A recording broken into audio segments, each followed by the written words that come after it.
Welcome everyone. I cannot find words to tell you how much I'm happy to have you today on a very, very challenging initiative that we are launching in Alexandria University in collaboration with Sousse University Tunisia within the framework of the activities of our joint project, Let's Learning Labs.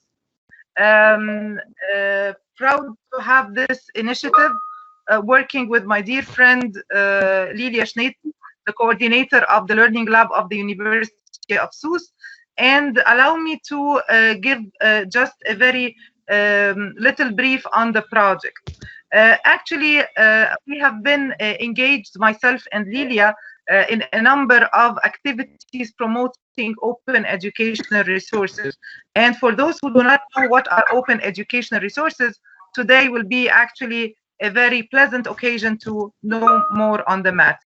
But the objective is very, very decent and very noble. The objective is, as we consume resources that are there out to help us and to help humanity, let us contribute in also producing such resources. The initiative that we are presenting with you today, is iconed OER Wiki at MENA. So we are targeting the MENA region, and we have hopefully we have participants from different countries in this region. The OER Wiki initiative will result in a deliverable that will be in the form of an electronic portal. On this portal, all those who are present today and all those who will be contributing to the initiative will submit their resources that will be open to everybody on the planet and reaching, having only a connection and reaching the internet. So why is this good? This is good because for many reasons. As we consume and we take, we have to also produce and give. This is one. Second, lots of many resources that were available on the internet during a crisis period, such as the COVID-19 period, helped a lot of people to continue to learn and life not to stop. The third thing is that at the national and at the formal level, this is a recommendation by the UNESCO where countries will be held accountable about this. So we as countries, as member states in the UNESCO, will have the obligation to self-report on what we are doing in open education resources. And allow me to tell you, maybe Lilia will speak better on the French, on the Tunisian reality, but allow me to tell you that I have reached to everyone in Egypt. I have reached to Professor Iskander, who is our guest today, and I have reached to Professor Ghada Abdelbari, the UNESCO, the Egypt Secretary General for the Committee on Education and Culture, and our representative to UNESCO. And I have known that there are no such initiatives in Egypt. So we are doing a very good thing that we will be all proud of. Actually, we'll be proud of because of you and because of your productions that we will launch on the 1st of June. So we are working on a timeline. Those who are present today, they are taking like a workshop like webinar where they will know how to produce their resources. All of you, since you registered in the initiative, and we will continue to have you, we will communicate through emails and other media so that we can coach you producing the resources, and we will continue to help you with a series of webinars until the resources are produced and launched in next June. So this is in brief our initiative. We are proud to have 6 consultants and experts in the matter. I'll be introducing 3 of our guests, and my dear friend Lilia will be doing the same. So my guests are Professor Mahmoud Khalil, who is the head of the Department of Biological Sciences at Beirut Arab University in Lebanon. He's also our colleague in Alexandria University Faculty of Science. Dr. Mahmoud got his PhD from University College London, which is ranked 7th on the world on QS ranking. He followed a postdoctoral fellow at MD Anderson Cancer Center in the USA, which is ranked first in cancer care. Not only he's an expert in his field, but Dr. Mahmoud is a fan of teaching and learning, and he works a lot on having stimulating educational environments. So his challenge is to stimulate curiosity and generate enthusiasm not only for science, but also for in the academic field and in the academic experience. He has around 20 years in experience in teaching and research. And actually, Dr. Mahmoud is very active with us in Alexandria in our ADIP community, the Alexandria Pedagogical Innovation and Distance Learning Center that I'm heading. And he actually is working on us very closely on this initiative that we are launching today. I'm also very pleased to present my second guest, Dr. Mohammed Kuthayr Khribi, who is an ICT specialist in education. He has over 20 years experience in ICT and technology enhanced learning field.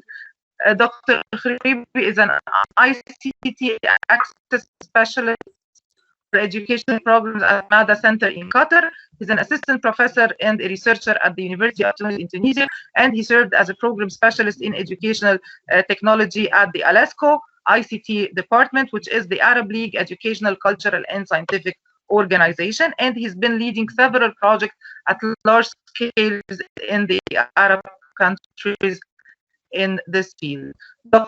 Also, namely in smart learning, in OER, in MOOCs, and other related specialities. Dr. Khribi participated in the establishment of the Virtual University of Tunis Tunisia in 2002, and he served as head of the ICT department. He's a Fulbright alumnus.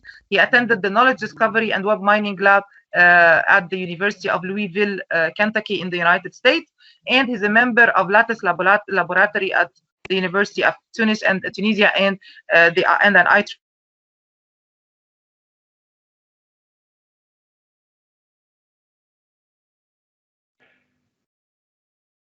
IEEE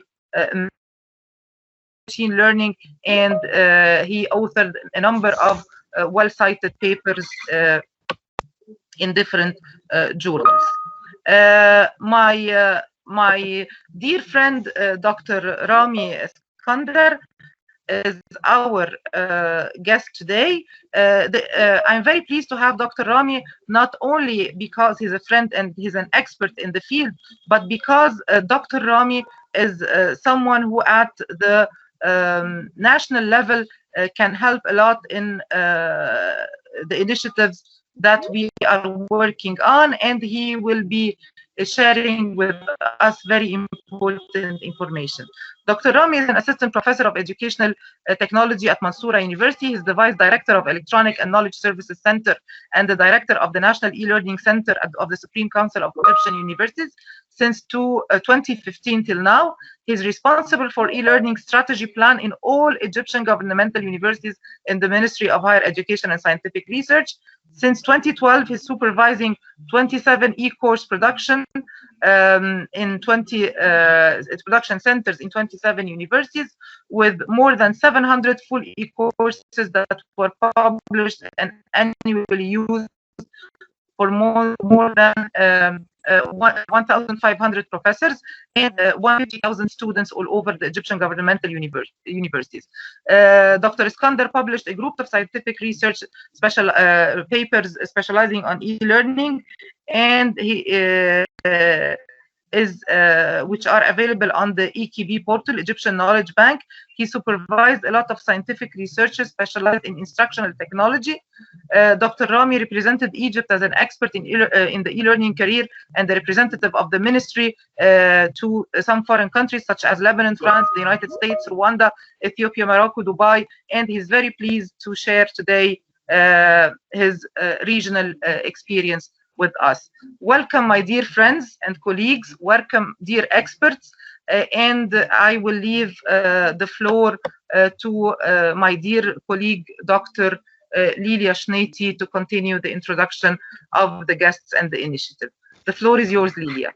Thank you very much, Ghada. Good afternoon, dear colleagues. I'm very happy to be with you today and to launch our initiative on open educational resources. As explained by my dear friend Ghada, this is the first webinar of our initiative, which is in the framework of the Let's Learning Lab project. It is actually coordinated, this initiative, by the Learning Lab of our Alexandria University and SUS University. The outline of our meeting today is the following. We will first have a presentation of Professor Kuthayr Khribi on how to become familiar with the open educational resources. Then Professor Khalid Berrada from Morocco will present the OER licenses. And then Professor Haifa Belhaj will talk about the modalities of searching and using open educational resources. Then Professor Mahmoud Khalil will speak about the way that we can manage open education resources, and Professor Rami Iskander will speak about the new Egyptian portals for hosting open educational resources. Professor Meher Mawa from Faculty of Medicine in SUS will present the portal that will host all the resources that will be collected in this initiative. I'm very pleased to present three of our guests today. I will start with my dear friend and colleague, Professor Khalid Berrada, who is a professor of physics from Morocco. He was director of the Center of Pedagogical Innovation at UCA and UNESCO shareholder on teaching physics by doing since 2010. He was the founder and president of the Moroccan Society of Applied Physics, and he has been chair of several international conferences and journals on physics, education, and optics. He has also co-authored many research papers, chapters, and books, and he was guest editors of some special issues of scientific journals. He has been member of many national and international conferences and meetings and committees, and organized and facilitated many active learning workshops in Africa. He is also one of the developers of successful French program of UNESCO Active Learning in Optics and Photonics, and has facilitated many workshops in Morocco on microcomputer-based laboratories. He has been involved in many national and international projects, such as Erasmus Plus projects, and coordinated the UC MOOC project. And he is involved in the Open Education Declaration in Morocco. My second guest is Professor Haifa Belhaj. Welcome. She's assistant professor in telecommunication and instructional design and e-learning specialist. She is currently senior instructional designer at Qatar University. She obtained her PhD in telecommunication from National Engineering School of Tunis and her professional master degree in instructional design and educational technology from the University of Cergy in Paris in France. During her project, she developed and implemented an online training for Tunisian instructors about searching and developing open educational resources. She is assistant professor and researcher at the University of Carthage in Tunisia, and she served as professional development specialist in digital pedagogy, designing online courses, open educational resources at the Virtual University of Tunis. She also worked as online academic tutor and trainer in the Master Accredited program at the University of Cergy, Paris. Welcome, dear friend Haifa. And our third guest is Professor Meher Mawa. He is professor in occupational medicine at Farhat Hashed Hospital, teaching hospital in Tunisia, in Sousse. He is vice dean of the Faculty of Medicine in Sousse, and he is in charge of information and communication technologies at the faculty in Sousse University. Welcome, Professor Meher Mawa, and we hope that we will have the opportunity that you share with us your deep knowledge on open education resources. I'd like finally to share with you the key dates that we have related to our initiative. If you allow me, I will share my screen very quickly. I hope that you see my slides.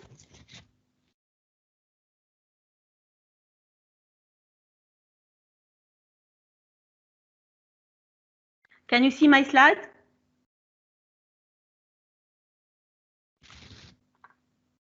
Rada? No, Lilia, we can't. No. And now? I think it's okay now. Now, yes. Okay. So, as you see, these are the key dates that we have for our initiative. So, as you know, we have started this initiative since the 1st of February. We have launched this initiative and we have communicated this initiative with the faculties and universities in our region. And then we have started receiving the registrations from faculty members who will participate in this initiative since the 1st of February.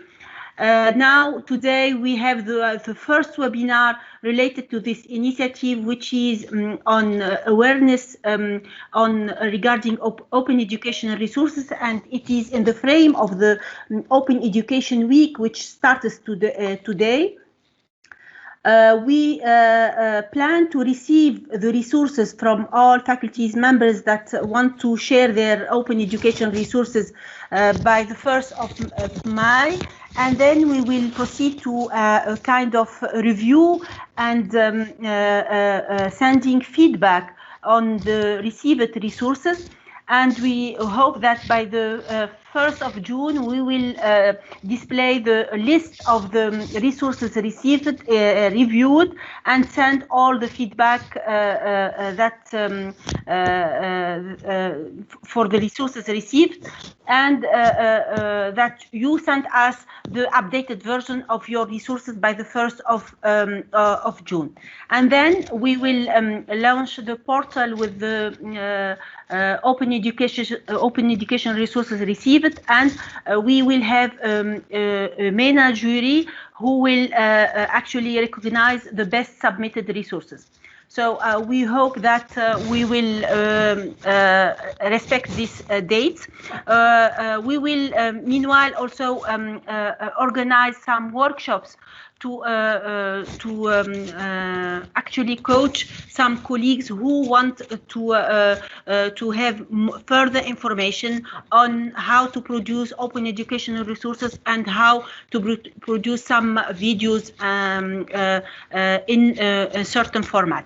And also maybe another webinar to announce the progress of this initiative. So, Rada, the floor is yours. If you would like to start the presentation of the first speaker.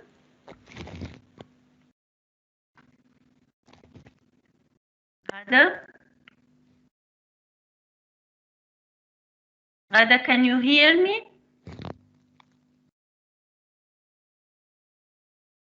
I think Rada, she has a problem of internet. Just a second to join Rada, because she is in charge of presenting the first speaker. May I ask the first speaker already, Professor Kuthayr Khribi, to start sharing his screen and so that we. Désolé, Koussaï, j'arrive pas à te rendre présentateur. Est-ce que tu peux sortir, revenir?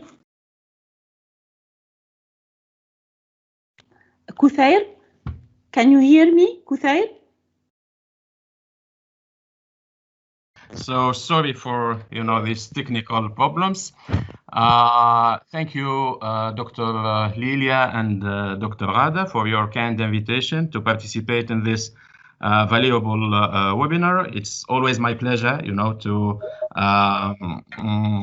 participate in these events, at least as an advocate of open education and open education resources.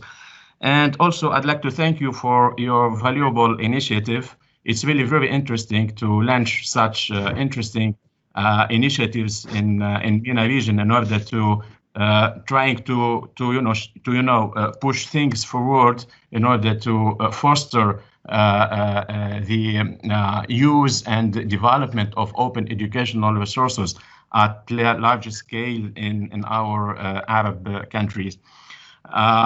So my presentation today I have actually the heavy responsibility to start, the presentations. My presentation is going to be like an introduction, or let me say a soft introduction to the field of open educational resources in order to let the audience get the most out of the concept and the foundations behind the paradigm of open educational resources. So the title of the presentation is Becoming Familiar with Open Educational Resources. And later on in 2 minutes, maybe you will understand why I've chosen such title to my presentation today.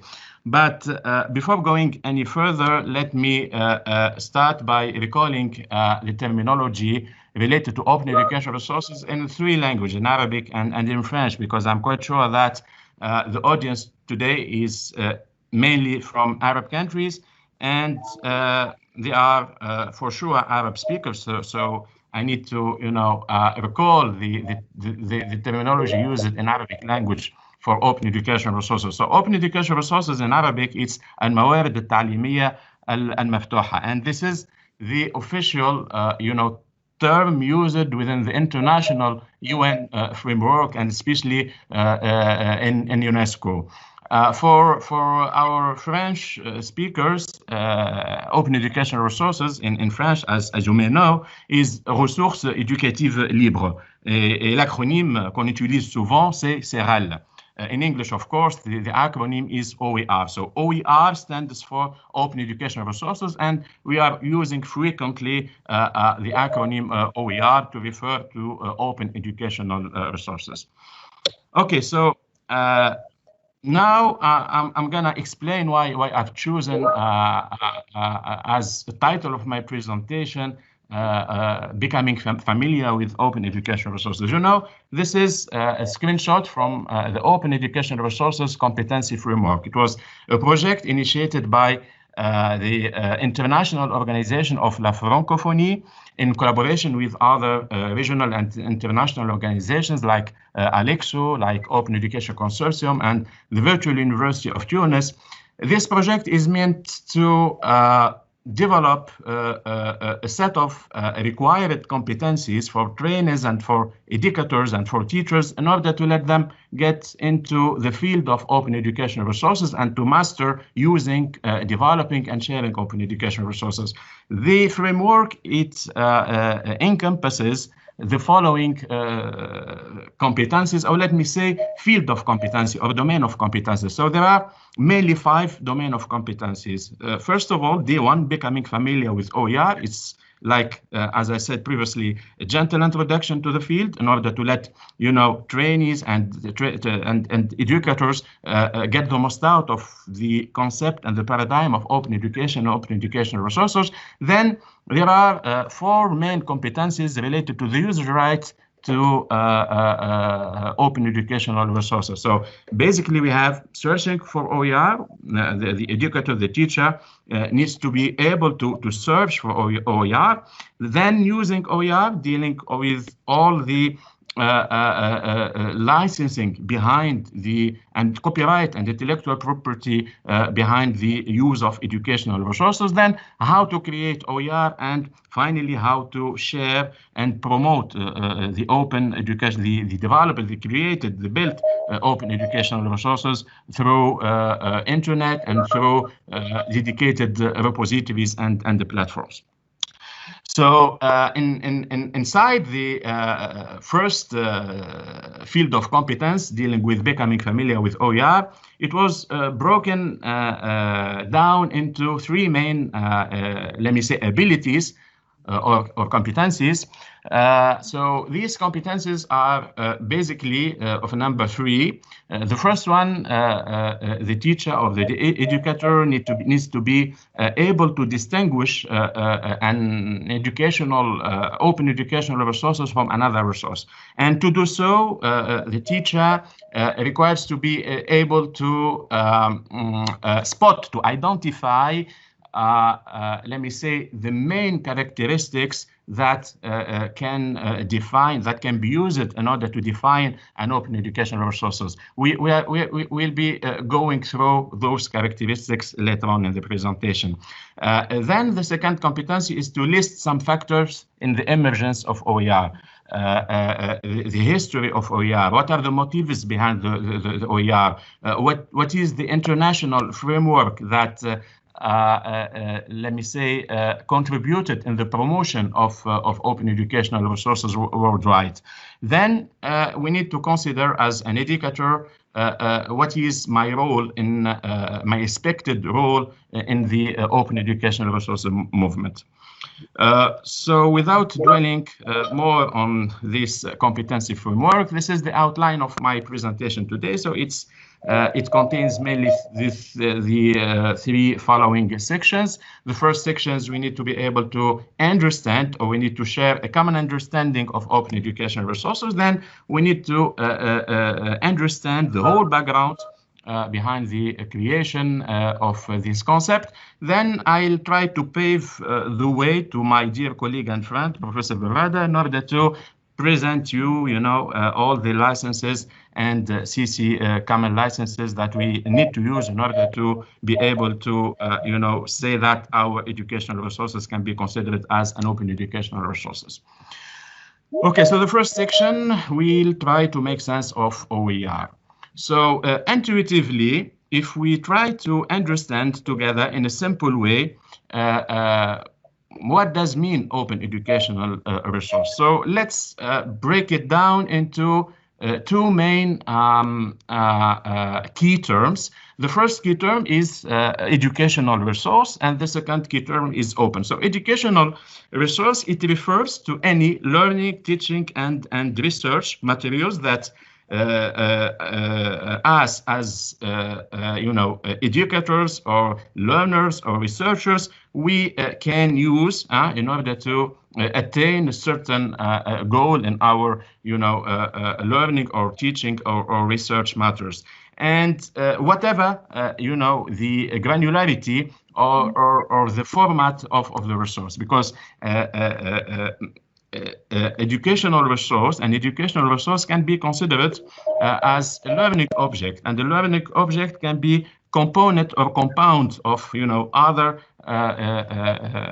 educational resource. So it can be considered as a whole course, a curriculum. It can be considered as simple section in a chapter or in a module. So all of these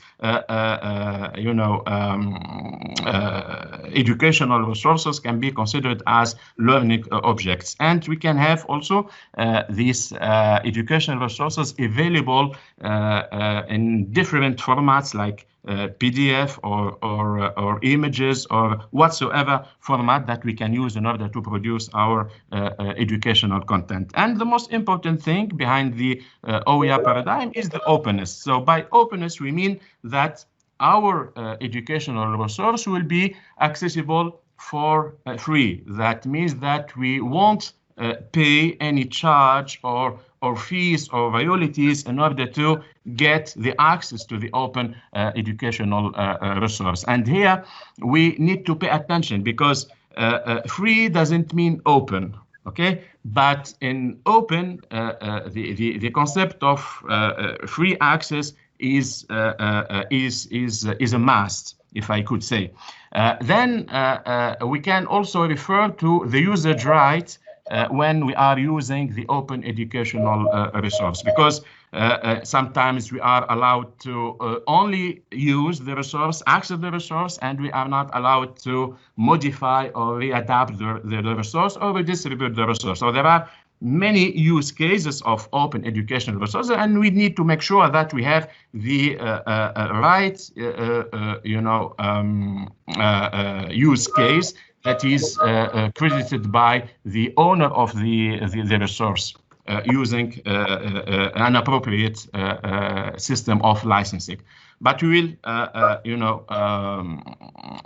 focus on this, field of licensing resources in the second presentation. Okay, so still in the definition of OER, because it's really very important, to get the most out of the concept behind the emergence of open educational resources. So I invite you to check this link. It is a wiki available on the Creative Commons website. So in this wiki, you can find many definitions of open educational resources that were given by many well-known international organizations working on the field, like the William and Flora Howlett Foundation, like OECD, like UNESCO, and other organizations. So when you go through these different definitions, you can understand that some of them are focusing on licenses. Others are focusing on the accessibility of the resource, because it is meant also to reduce the barrier that may, let me say, hinder the access for all people to education. So here I open the bracket of the requirement of accessibility of the resource, because student learners with disabilities also need to access to that resource. Other definitions are rather focusing on the copyright, on licensing, and how it should be used under the open educational resource field. But what we need to keep in mind when defining open educational resources is that it refers to any teaching or learning or research materials that can be textbook, curricula, multimedia, mobile application, education mobile application, assessment, learning activities, and so on and so forth. And these resources need to have or need to be available using, an open license, in order to be able also for the author of these educational resources to, give the right to others to use the resource. The most important thing also is that these resources should be available for free. We cannot pay, fees in order to get access to these resources. More formally, this is the definition of UNESCO. So this definition is the last one, which was published in the document of recommendation on open educational resources that was, published in 2019. Open educational resources are learning, teaching, and research materials in any format and medium that reside in the public domain or are under copyright, that have been released under an open license, and that permit no-cost access, reuse, repurpose, adaptation, and redistribution by others. So let's check our understanding. So if I ask you this resource, it's a screenshot of an educational portal that I've, taken.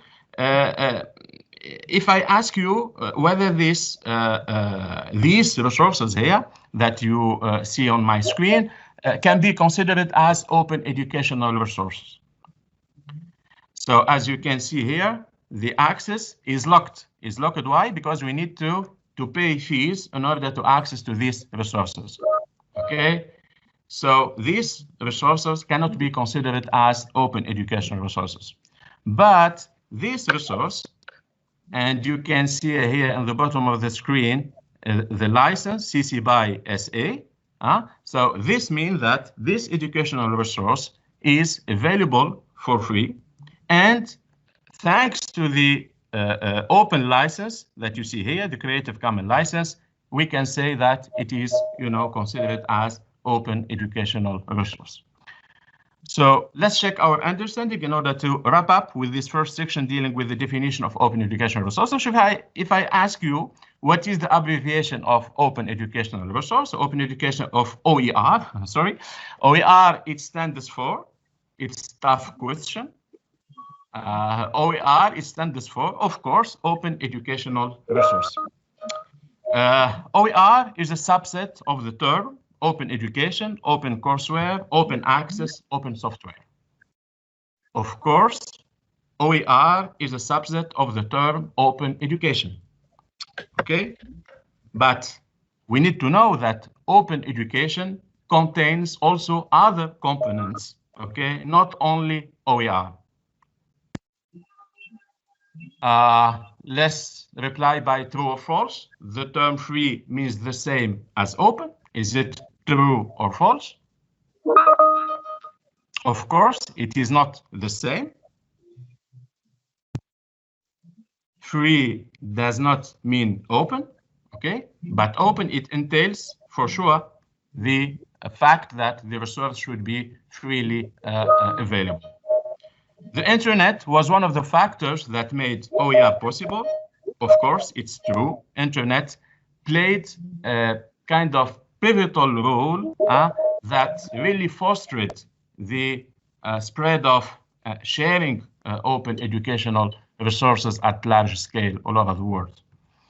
One of the benefits of OER that particularly appeals to education managers is tracking students, automated system, that is administration, using online communication channels, or cost savings in providing education content. Of course, as open educational resources should be freely accessed, so here education content can be provided for free, and this will, save cost for educational institution. Okay, Lilia, how much do I have time, please? Lilia, are you here? I hear you, Professor Friedel. Okay, hi, Dr. Rada. Yeah, you have more 5 minutes, but actually it's so interesting. So I cannot stop you. So just try to make it quickly, but it's really great. Really great. That's very kind of you. Thank you. Okay, so the first, okay, thank you. The first section, the second section, sorry, is dealing with being able to having an understanding of the whole background on open educational resources. So we need to understand what are beforehand the motives that contributed in the proliferation of open educational resources, and then we need to have an insight about all the principles of the international United Nations framework that finally make it possible to have such a paradigm, well spread today. So first of all, let us recall the major prominent principles inside or within the UN framework. Of course, the first thing we should have in mind is the articles dealing with free access to knowledge, to information, and to education. So in the Universal Declaration of Human Rights, the Article 19, it is stated that all people have rights, duties, and fundamental freedoms that include the right to seek, receive, and impart information. Also, the Article 26, which is dealing with the right to education. Again, Article 27, that states that the right to freely participate in the cultural life of the community, to enjoy the arts, and to share in scientific advancement and its benefits, and the right to the protection of the moral and material interests resulting from any scientific, literary, or artistic production of which one is the author. Then we have the Article 24, of the Convention on the Rights of People with Disabilities. And this is really of great interest, the CRPWD. And most of our countries signed this convention. So in this convention, Article 24, it stated that people with disabilities have also the right to access education, like the other, students, like the abled students. So students with different abilities and disabilities should be able to access education. Okay, so here I also again would like to highlight the need to make all our educational content accessible, especially for people with disabilities. We need to abide by the rules, by the principle of universal design for learning. And when we design our content, when we design our educational content for all from the get-go, from the beginning, the people, the students with disabilities will certainly avail our educational content. So no one should be left behind. And open educational resources can play a major role reaching such goal. Then we have also the recommendation adopted at the 32nd session of the General Conference of UNESCO in 2003 with regard to the promotion of multilingualism and universal access. And this is also very important because we need to make it available to create and to publish and to adapt open educational resources in different languages, and not only in English, because now the greatest amount of available open educational resources for now, they are in English, and just a little amount in Arabic language, for example. So guess how much we have, or the percentage of available educational resources in Arabic. It's less than 3% of the whole available digital content in the whole world. So it's really a pity that 400 million people in the Arab region have only and less than 3% of digital content in Arabic language. And I'm saying digital content, not digital educational content. So digital educational content, it's like, less than 1%. Okay. One of the most important commitments of the United Nations framework is dealing with the Agenda 2030 Agenda and the 17 SDG Sustainable Development Goals. So here we need to focus on the fourth goal, stating that we need to ensure inclusive and equitable quality education and promote lifelong learning opportunities for all. And quality education is hinging, it's drawing on three pillars, which are equity, access, and inclusion. Open educational resources have a lot to do in terms of ensuring quality education for all, and to make sure that education or the resources that we are developing are open, equitable, accessible, using or following a kind of participatory approach.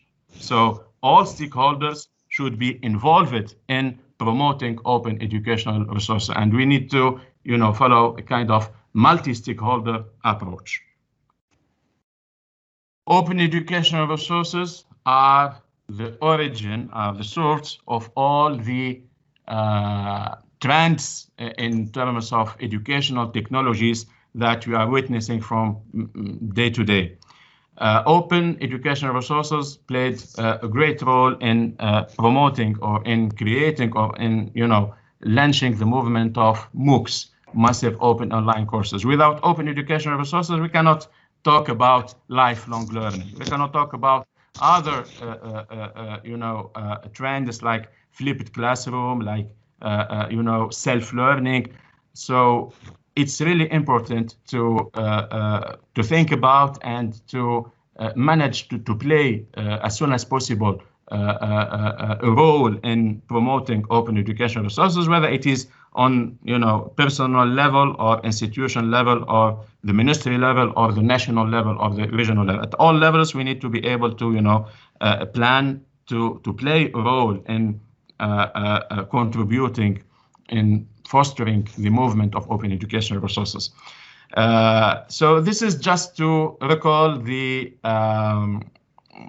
what could I say? To recall the brief history of the great moments of open educational resources, because so way before 2001, which is can be considered as a watershed or tournament in the history of open educational resources. In the late of 90s, when we are talking about the openness movement, the open education movement, many universities started to publish, to make it available, to make their learning and teaching resources available. And for me, the great moment of the watershed in all of this history is that in 2001, MIT, Massachusetts Institute of Technology, took the decision to nearly make available all its learning and teaching materials for free in the internet. So it was available for free. And after that, in 2002, in the UNESCO Forum on Open Courseware, the term open educational resources was officially, discussed. Then in 2007, 2009, the Cape Town OER Declaration and the Dakar OER Declaration. And then in 2012, in the first, what we call Paris OER Declaration, open OER or open educational resources was coined. Then we have the second World OER Congress 2017, the Ljubljana OER Action Plan, paves the way to the OER recommendation that was adopted by all the member states in UNESCO General Conference in November 2019. So I really invite you to have a look on the recommendation on OER, because it states a lot of areas that we should master in order to be able to play a role in promoting open educational resources in our country. So rapidly, this is the main 5 area that we need, that countries, that nations should shed light on in order to play a role, an active role in fostering open educational resources. So the first thing is dealing with raising awareness and building capacity on using and creating and sharing OER. The second dimension is related to the language and culture issues, because we need to be able to publish, to make it available in our language, in Arabic language, for example, in the case of our Arab countries. Ensuring inclusive and equitable access to quality OER. It's about inclusive education. It's about education, especially and in particular for students with disabilities. Then developing sustainability models, and last and not least, developing supportive policy environments, whether it is at the institution level or at the ministry level or at the national level. So from 2012 to 2017, from commitment to action. So in the Ljubljana Action Plan, it was really highlighted the fact that we need to, as countries, we need to think about concrete actions in order to play a role in mainstreaming OER for all. This is the OER recommendation. Okay. I think that I'm running out of time. Yes. Yes. You. Yes. Okay. It's very interesting, but yeah. Sorry for that. I'm just, sorry for that. So I just saying few words about the second presentation. So it's about towards using OER, and we are going to use OER. We need to think about the 5 R's of open education resources, which are reuse, revise, remix, redistribute, retain, which in its turn, entail the usage rights that the author of the license should give to others in order to be able to use his or her resource. So this is why we need to use open license, and this is why we need to use Creative Commons license in order to say that our educational resource is really open educational resource. So I will now hand it over to my dear colleague and friend, Professor Barada. Thank you for your attention and look forward to meeting you soon. Bye-bye. Thank you very much, Professor Khalidi. This was really interesting. I couldn't keep the time because it was extremely interesting. I have one question for you in the chat. Colleagues are asking you, is your presentation an open resource? Would you give the presentation to us? Of course, I'll do it. Okay. If I can share my screen again, I can show you that in the first slide, I've added just a little logo, which is Creative Commons open license, saying that my resource, my presentation is, you can, use it, you can access it, you can redistribute, you can share it, and you have to publish it under the same, license. It's CC by share alike. Maybe my friend Professor Barada will explain the different kinds of CC licenses. But in order to answer your question, of course, I'll send it to the organizers, and they will surely share it with you. Thank you very much, Professor Kharibi. This was really interesting. So I just put the Facebook page for us, fb.me/adib.alexu. We will post them on the page once we receive them from the professors. And now I'm giving the floor to my dear Professor Lilia Schneiti to take it from there and to present her guest. Thank you, Ghada. So now the second presentation will give us more details on licensing. Professor Kuthair spoke already about licenses for open education resources. So the floor is for Professor Khalid Barada from Morocco, and he will explain to us the way that we can attribute licenses to open education resources. Welcome, Professor Khalid, and thank you for accepting our invitation. Thank you. Thanks to you. So I will share first my screen. I hope it's okay. Okay, so good morning. Can you make it, yes, can you make it full screen, please? I think I did, not yet. It's okay. Yes, now it's okay. Thank you. Okay, so first, I would like to thank the organizers for their invitation to join this webinar. Thanks to Lilia and Ghada. This webinar will discuss the essential of copyrights, which are the fundamentals to better understand the concept of free and open licenses and public domain. We cannot talk about open licenses without discussing the case of what is the copyright. And then also we need to discuss about the public domain, and in between we will find that open licenses and many cases to discuss. So I will make a focus on Creative Commons licenses, including their basis conditions and how to combine them for creating the proper CC licenses to use. Here, I just want, sorry, Lilia, because you introduced me as staff of Qad'iyat University, sure. But last month, I moved to Mohammed V University in Rabat after 25 years. So now, from now, I am in Rabat, so I am giving my presentation from Rabat. So I moved new pages from Qad'iyat to Rabat. Okay, Nice. I should, yes, good to know.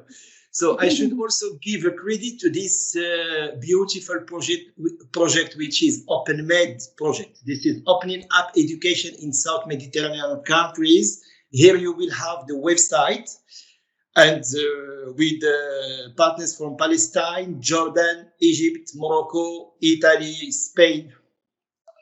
So it's an Erasmus Plus project funded by the European Commission. So this webinar will be divided on 3 parts.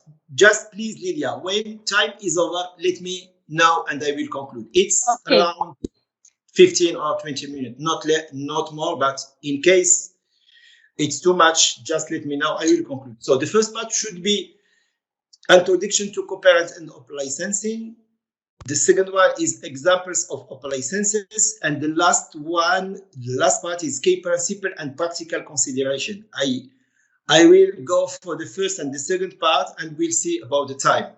In principle, after completion this 20 minutes or 15 minutes webinar, we should be able to distinguish between copyright, open licensing, and public domain, choosing and using Creative Commons licenses, reuse content released under different kind of open licenses, identify open licenses that fit your own content. I have, as you requested, I have prepared something interactive with participants.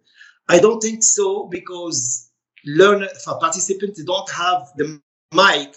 So I will make the presentation and will give the answer because we cannot wait too much time. It will time for us. Good. So as I said, there will be presentation, every part followed by activity. Activity, it's quizzes or cases or practical activities. Now, the question now is what happens when you create and share something on the internet?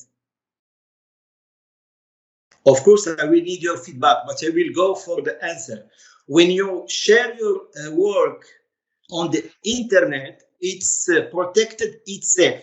No need to do anything. Your work is protected by the copyright, by the way, because web pages and their contents are covered by the copyright. This is good to know. So everything you will find on the web, be careful because it's protected itself. Now, we can go to the definition of the copyright. Here on this slide, you will find on your right, that is the legal term used to describe the rights that creators have over their literary artists and artistic works. That works covered by copyright range from books, music, painting, etc. Now, this work, when it's copyrighted, cannot be reproduced, performed, or recorded, or adapted without writing the permission of the author. You need that permission from the author. So, in the case of education, this has a lot of implications for which material they can use and how they can use them. And we need that for education. When we are talking about the copyright, we need to talk about IPR. And IPR are a set of things. One of them is copyright. And this is, to talk about copyright, we will introduce the global term, intellectual property rights. And copyright is one of the many IPRs, and it's legal term used to describe rights that creators have over literary and artistic works. And this is from the WIPO, which is the World International Property Organization. Donc, some of that IPR are the copyright. Now, why copyright? Copyright, because copyright protection aims at giving the creator the right to take advantage of its creation, either by economic or reputational means. And here I have dropped some key aspects. There are too much key aspects you can find. I will share my presentation as I said in previous slide. It's just CC BY, so you can we can just share it. You can copy, modify, reuse, and publish it, by the way, or modify, by the way. So I will not talk about all of them, but I will talk about some of them. As seen here, copyright is only for a limited time. By default, in most countries, the length of copyright is the life of the author plus 50 or 70 years. This is good to know. The copyright applied in a country is also recognized and protected in many other countries because of the Berne Conventions. Copyright law protects only the form of expression of idea, not the idea themselves. So using idea expressed in a work does not represent a copyright violation. So you can use them, not the expression, but the idea itself. We can also talk about two things which we call fair use, and especially from the educational perspective, the main category of exception is the so-called fair use and concern particular acts of exploitation, normally requiring the authorization of the right holder, which may under strict circumstances be carried out without authorization in some special case, even with the copyright. And the second one, it happened also that the right holder can offer the possibility to abandon their exercise of right partially or wholly. So talking about copyright, we need after to talk about what is the free licenses and open licenses. We are having many cases. We can talk about what is the free software licenses, the public license, and the open license, which I will make in details at the end. And then there is also what we call the public domain. And here I will just read one thing. What happened to those creations and works that are no more covered and protected under IPR? It became in the public domain. So this is important to know. Here I have prepared an activity. I will go to an LMS platform. We are organizing a training in another program that starts today. And I will ask, this is the quiz. Can I reuse idea from copyright work? Answer, you can use idea only after the copyright expired. Yes, ideas are not covered by copyright, but copyright protects the form of expression of the ideas. No, if ideas are expressed. Of course, as I said, ideas are not covered by copyright. It's only the form of expression. I will go to the second one. Is copyright unlimited in time? As I said, it's limited in time. The first answer, no, usually copyright is limited in time. The period of protection varies as well among countries. Yes, it's unlimited. Or answer, no copyright. So of course, no, usually copyright is limited in time. I said it's the life of the author plus 50 or 70 years. Now it depends on countries. And what is covered by the fair use exception? As I said, in the field of education, the fair use exception concerns particular acts of exploitation, normally requiring the authorization of the rights holder, which may under strict circumstances be carried out without authorization. Only ideas expressed in copyright, no. Quoting from a protected work without the mention of the source of the quotation and of the name of the author. Of course, this is A. And I will finish and submit my work. And it was exactly the 3 good answers. I will come back to the presentation. Come back to the presentation and go to slide, which one? This one. Okay, now I will come back to the second part, which is related to OER, which is example of open licenses. So here we will discuss an example of open licenses. So we will introduce especially the Creative Commons licenses, and I will invite you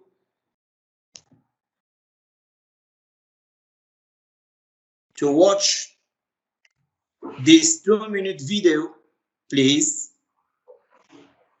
And just Lilia, Let me know for the sound if it's okay.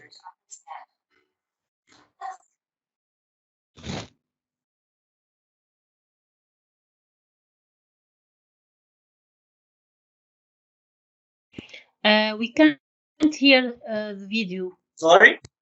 There is a problem of sound, I think. Okay. So I will.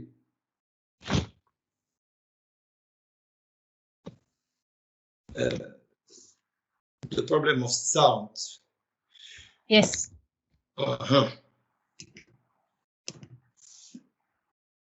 Now? No? Is it okay, Lilia? Lilia? No. The problem Lilia? is... Yes. The problem is still... there is still a problem of sound, Professor Khalid. Lilia? Professor Khalid, can you hear me?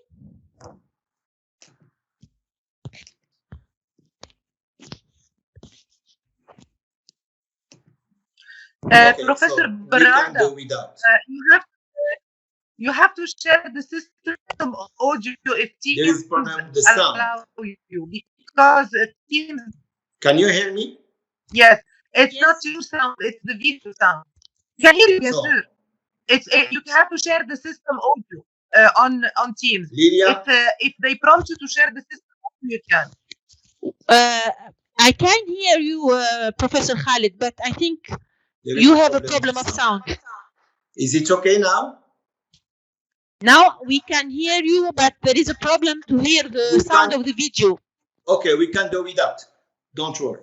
Okay, so let's go. Now, talking about Creative Commons is a project building at new and more flexible paradigm for copyright. Creative Commons licenses were originally designed for sharing creative works. They may apply to all types of works, scientific or not. So, for the CC license, we are having 4 compositions with icons. The first one is what we call by attribution. The second one is share alike, non-commercial use, and no derivative work. So we have 4 icons, and we have 4 composite. We have 6. I will show you 6 composition from that 4 type of the conditions. So we have 4 conditions, and we can have 6 composition of these conditions. So the first one, which is attribution. So you have right to attribute the work. Licensee may copy, distribute, display, and perform the work and make derivative works and remixes based on it only if they give the author or license the credit in the manner specified by this. Share alike, licensee may distribute, derive the work only under a license identical to the license that governs the original work. Non-commercial use, licensee may copy, distribute, display, and perform the work and make derivative works and remix based on it only for non-commercial purposes. And no derivative works, licensee may copy, distribute, display, and perform only verbatim copies of the work, not derivative works and remixes based on it.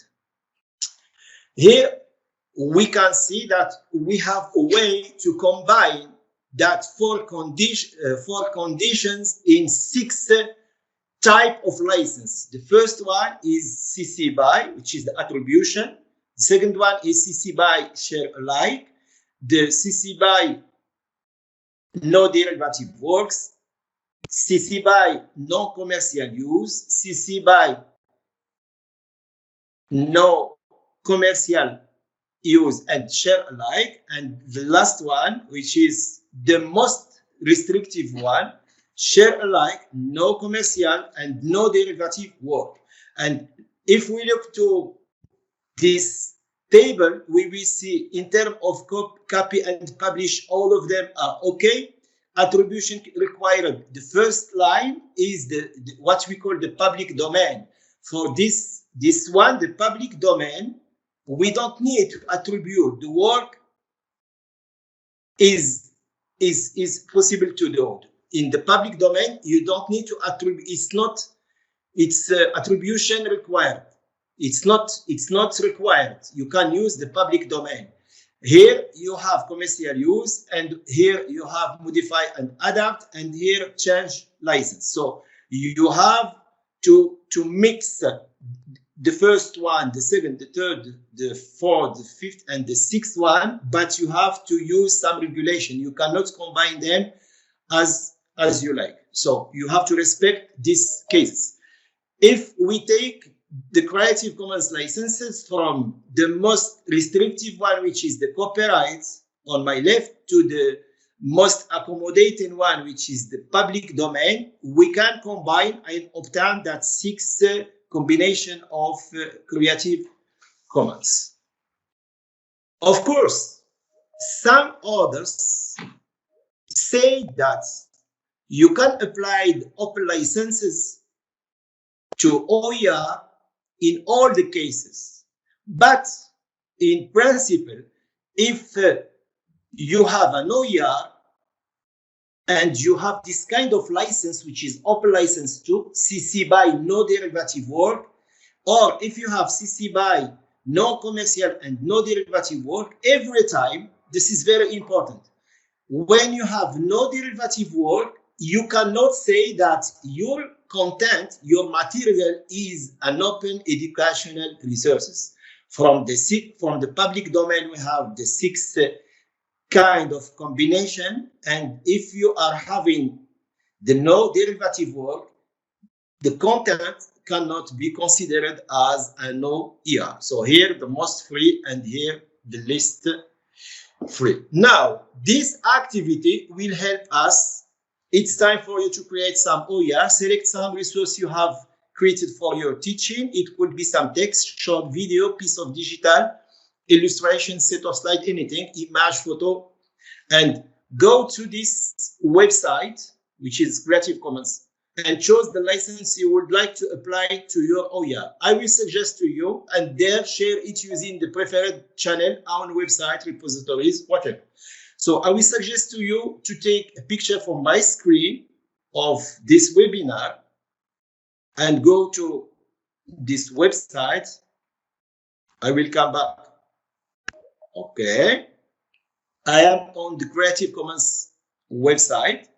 I will come back to the webinar and I will take a picture. I will just scan my screen. Okay. Just to let you know what.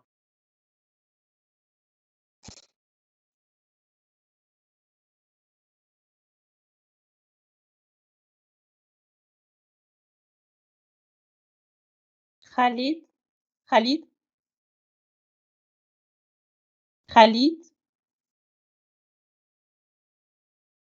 I think Khalid has an internet problem.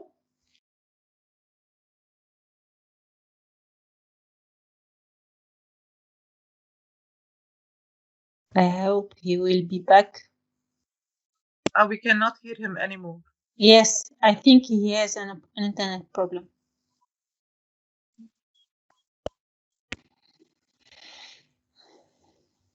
Let us wait for a second, for a minute or so.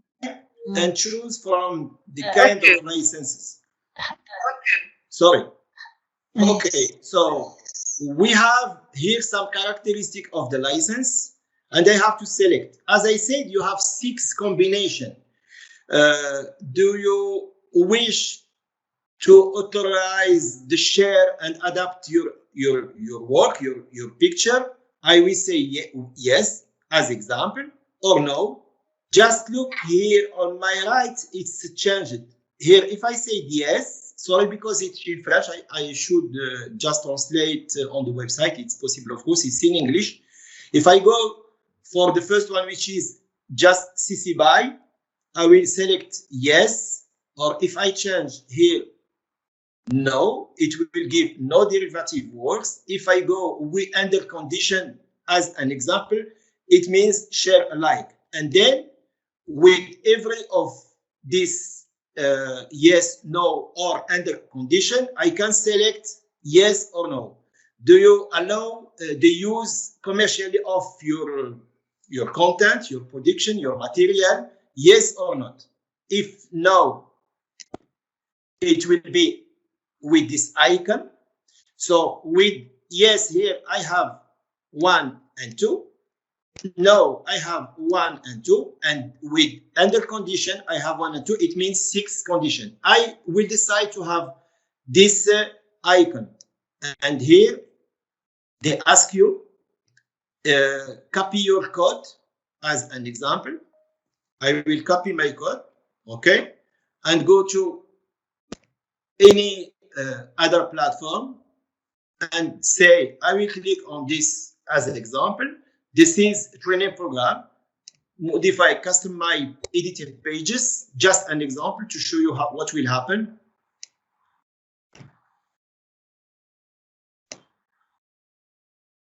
Okay, it's working. And I will come here. I will just eliminate this one. I will go to the HTML codes at the end. I will click paste. I will register. And you will see that icon. Okay, so I will save. And here is the result. I should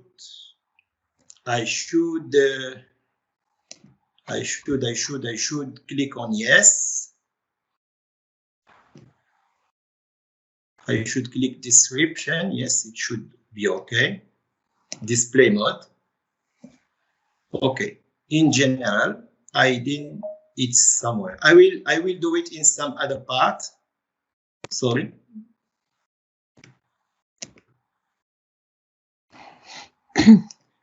Okay. Here it's the icon. So as you can see, this is what we have applied. Just going on the website and you will. I will come back here, sorry. Okay, and click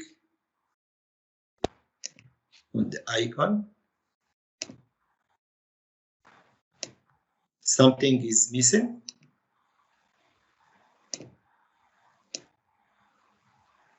It's not working properly, but this is exactly what need to do. Just to save time, I will come back to my presentation again. And share. I am sharing my screen.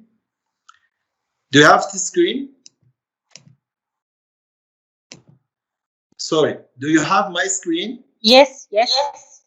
Sure, this one or a presentation? Now we see the platform. No, I will come back from the platform. So, sorry. Okay, I will come back from the platform. Now we see your slide. Not this one.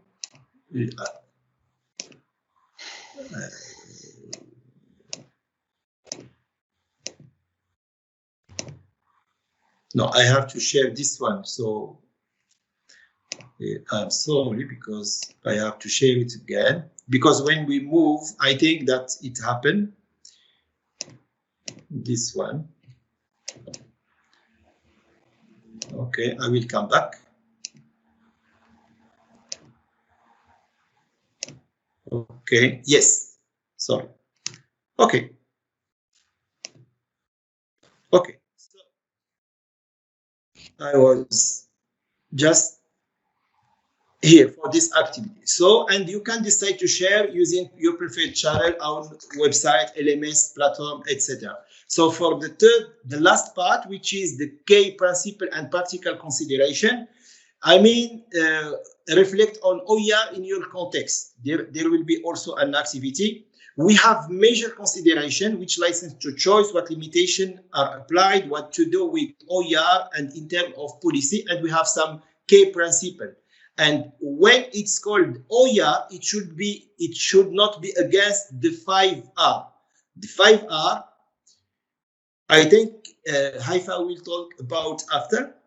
Yes. Which is reuse, retain, revise, remix, and redistribute. So as I said, licenses not allowing the creation of derivative works is not considered as an OER. So here we can choose that for licenses, including the public domain, of course, and when it's not derivative, which it's not possible to modify the OER, the content, you cannot consider it like an OER. And here I have prepared also a quiz on the platform. We can go and do it. How much do you know about open educational resources? But in terms of also licenses, the first one, what must a teacher or student or teacher to do to have copyright protection when they publish their own material on the internet? Place the symbol somewhere on the page, write all rights reserved underneath the word. Nothing is required. As we say, nothing is required. Good. And you have some explanation. I invite you to go to that quiz, we have plenty of quizzes online.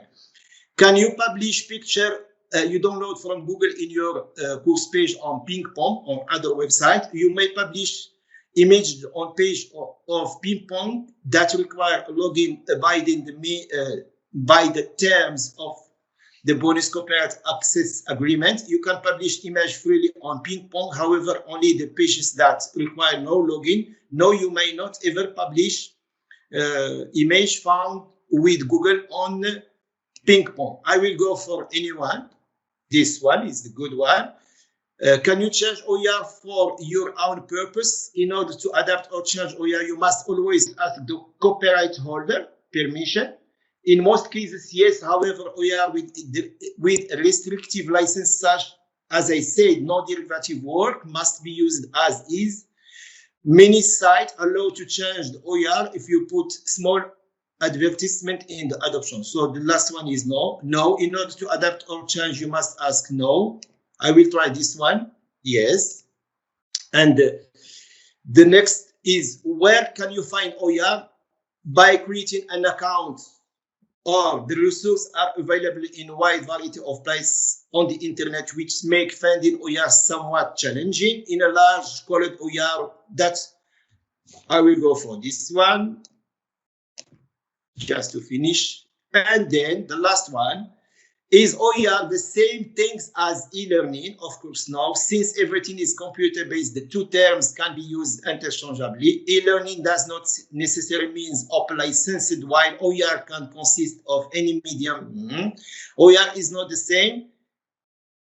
I will go for this one, and it's finished. Go. Good. So I will come back to the presentation again and conclude the session. So, okay. This is the last slide. Sorry for some technical circumstance. So we say to you, when you learn transparently and openly, you become a teacher. Thank you so much for your attention, and sorry for small technical incident. That's it. Thank you so much for your attention. And of course, if you have questions, it's my pleasure. Thank you very much, Professor Khalid, for your excellent presentation. Very interactive and very interesting and knowledge. I haven't seen any question on the chat, so if you permit, we can move to the next presentation, and maybe we will have the last part of this webinar will be for questions, and then maybe we will have some questions regarding licenses. Okay. Thank you very much, Professor Khalid. Thank you. Ghada, the floor is yours. Thank you, Lilia. Thank you very much, Professor Ghada. Very interesting technical part. I think many of the colleagues will question themselves about the licensing, and we will continue to ask you as the expert. So, and we will share certainly your presentation. We thank you very much. Now let me let me go to another type of presentation. Professor Rami Iskandar, you are among us. موجود دكتور رامي؟ مع حضرتك يا دكتورة غادة، مع حضرتك. أهلا وسهلا. Dr. Rami will take us into another يعني what should I say, another facet of the initiative. دكتور رامي هيقول لنا هتعملوا ايه بالاوبن educational resources دي. Not only that we will put them on a portal available to anyone, but Professor Rami will discuss with us some national initiatives in Egypt that will enable us to share resources in a form that will be very beneficial to us and to our universities. Dr. Rami, the floor is yours. You can use your English. Your Egyptian Arabic, I think, is understandable also to everyone. Thanks to media, thanks to الأفلام المصرية. And كلنا سعداء نسمعك. تفضل دكتور رامي. أنا منتظر بس ادوني البرميشن تو شير باوربوينت. احنا مدينا كل حاجة من زمان. You are a presenter. You are a presenter. You can share.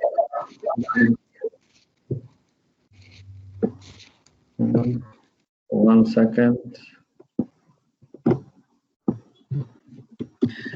I would like just I would like to tell you all that by the end of the webinar, we will tell you how we will share the material with you, and we will tell you how we maintain the contact with you, because all the attendees will continue the initiative with us until we share the open resources together in June. So we will discuss these logistics by the end of the webinar. Stay with us.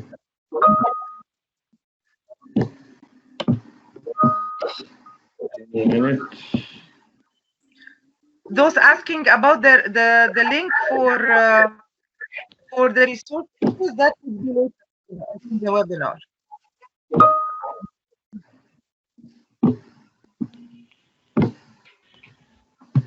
هل ظهرت كده دكتورة غادة؟ دكتورة غادة لا لا. The slide is shared, Professor Rami. Listen. The slide is shared. It's okay. It's coming. It's coming to me. Okay, I will wait. Thank you. Thank you. No, it's okay. It's okay. Okay. Okay. It's welcome, okay. ladies and Okay. Welcome, ladies and gentlemen.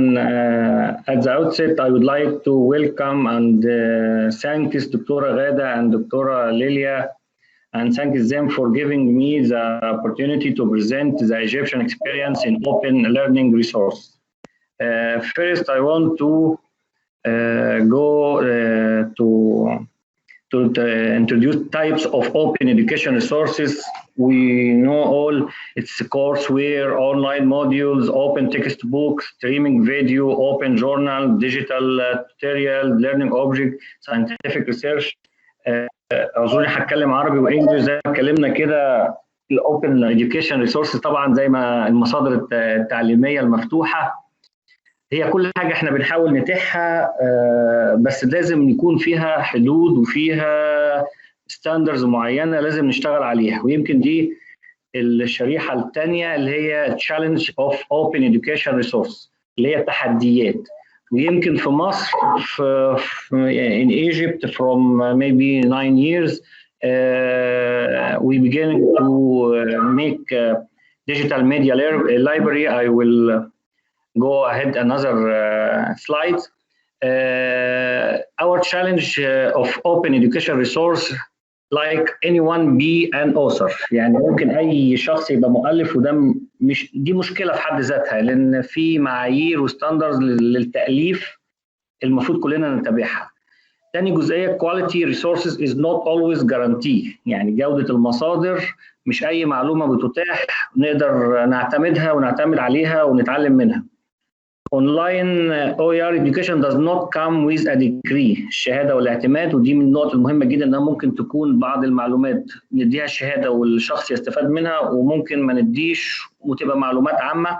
الاثنين متاحين بس لازم افتح الاثنين يعني. OER does not guarantee revenue. الموارد الماليه طبعا عاده لما واحد بيفتح بينشر الكورس بتاعه او المعلومه بتاعته ما بتكونش ليها موارد ماليه، فدي برضو بتبقى مشكله. اخر حاجه يمكن حقوق الملكيه الفكريه، فدي من الحاجات المهمه، الكوبي رايتس، ويمكن اتكلمنا فيها في العرض السابق، ودي كانت من النقط المهمه جدا اللي كنا لازم نتعرض ليها. يمكن في مصر in Egypt احنا قدرنا نجد بعض الحلول، وهعرض الفور اكسبيرينس فور Egyptian experience اللي ابتدينا فيها يمكن زي ما قلت لكم من from 9 years. Like digital media library. Digital media library was established to enable staff member to upload any learning objects like PDF, Flash, video, sound, anything, which will surely help students everywhere in Egypt, Arab world and all over the world. It's open. احنا فاتحين مكتبة الميديا دي يمكن من 2012، كل عضو هيئة تدريس انتج مقرر كل الليرنينج اوبجكت اللي حطها في الكورس بتاعه فتحناها للعالم كله من خلال المكتبة. ويمكن انا حاطط URL تحت في الشريحة دي اللي ممكن اي شخص يقدر يخش ويشوف الماتيريال دي مجانا من اي جهة في العالم. دي يمكن the first Egyptian experience from 2012. The second Egyptian experience, English for Life. We produced 2 courses, English for Life 1, English for Life 2, to help students in Egyptian universities to learn through storytelling style and life attitudes. يعني احنا انتجنا مقررين English for Life 1 و 2. المقررين دول مش شكل التعليم الانجليزي بالشكل التقليدي وجرامر وكده، لا هي محادثات ومواقف حياتيه فتحناها برضو لكل الطلبه، وفتحنا برضو لكل العالم كله برضو عليها مجانا بحيث الطلبه تقدر تنمي قدراتها على اللغات. The third Egyptian experience يمكن from 2018. طبعا احنا الجزئيه دي طبعا احنا انشانا EGMOX، يمكن انا كاتب اللينك بتاعه egmox.nalc.edu.eg. يمكن دي من اهم the most important Egyptian experience in making learning resource available for free, which is EGMOX platform. This platform is open for free to all world community, and the National E-Learning Center published a number of digital content and made it freely available to all countries of the world. One of the most popular electronic course in the platform is the Human Rights and Anti-Corruption course, which is a pass requirement for all Egyptian university students. In addition to some important courses such as First Aid and the Computer Principle.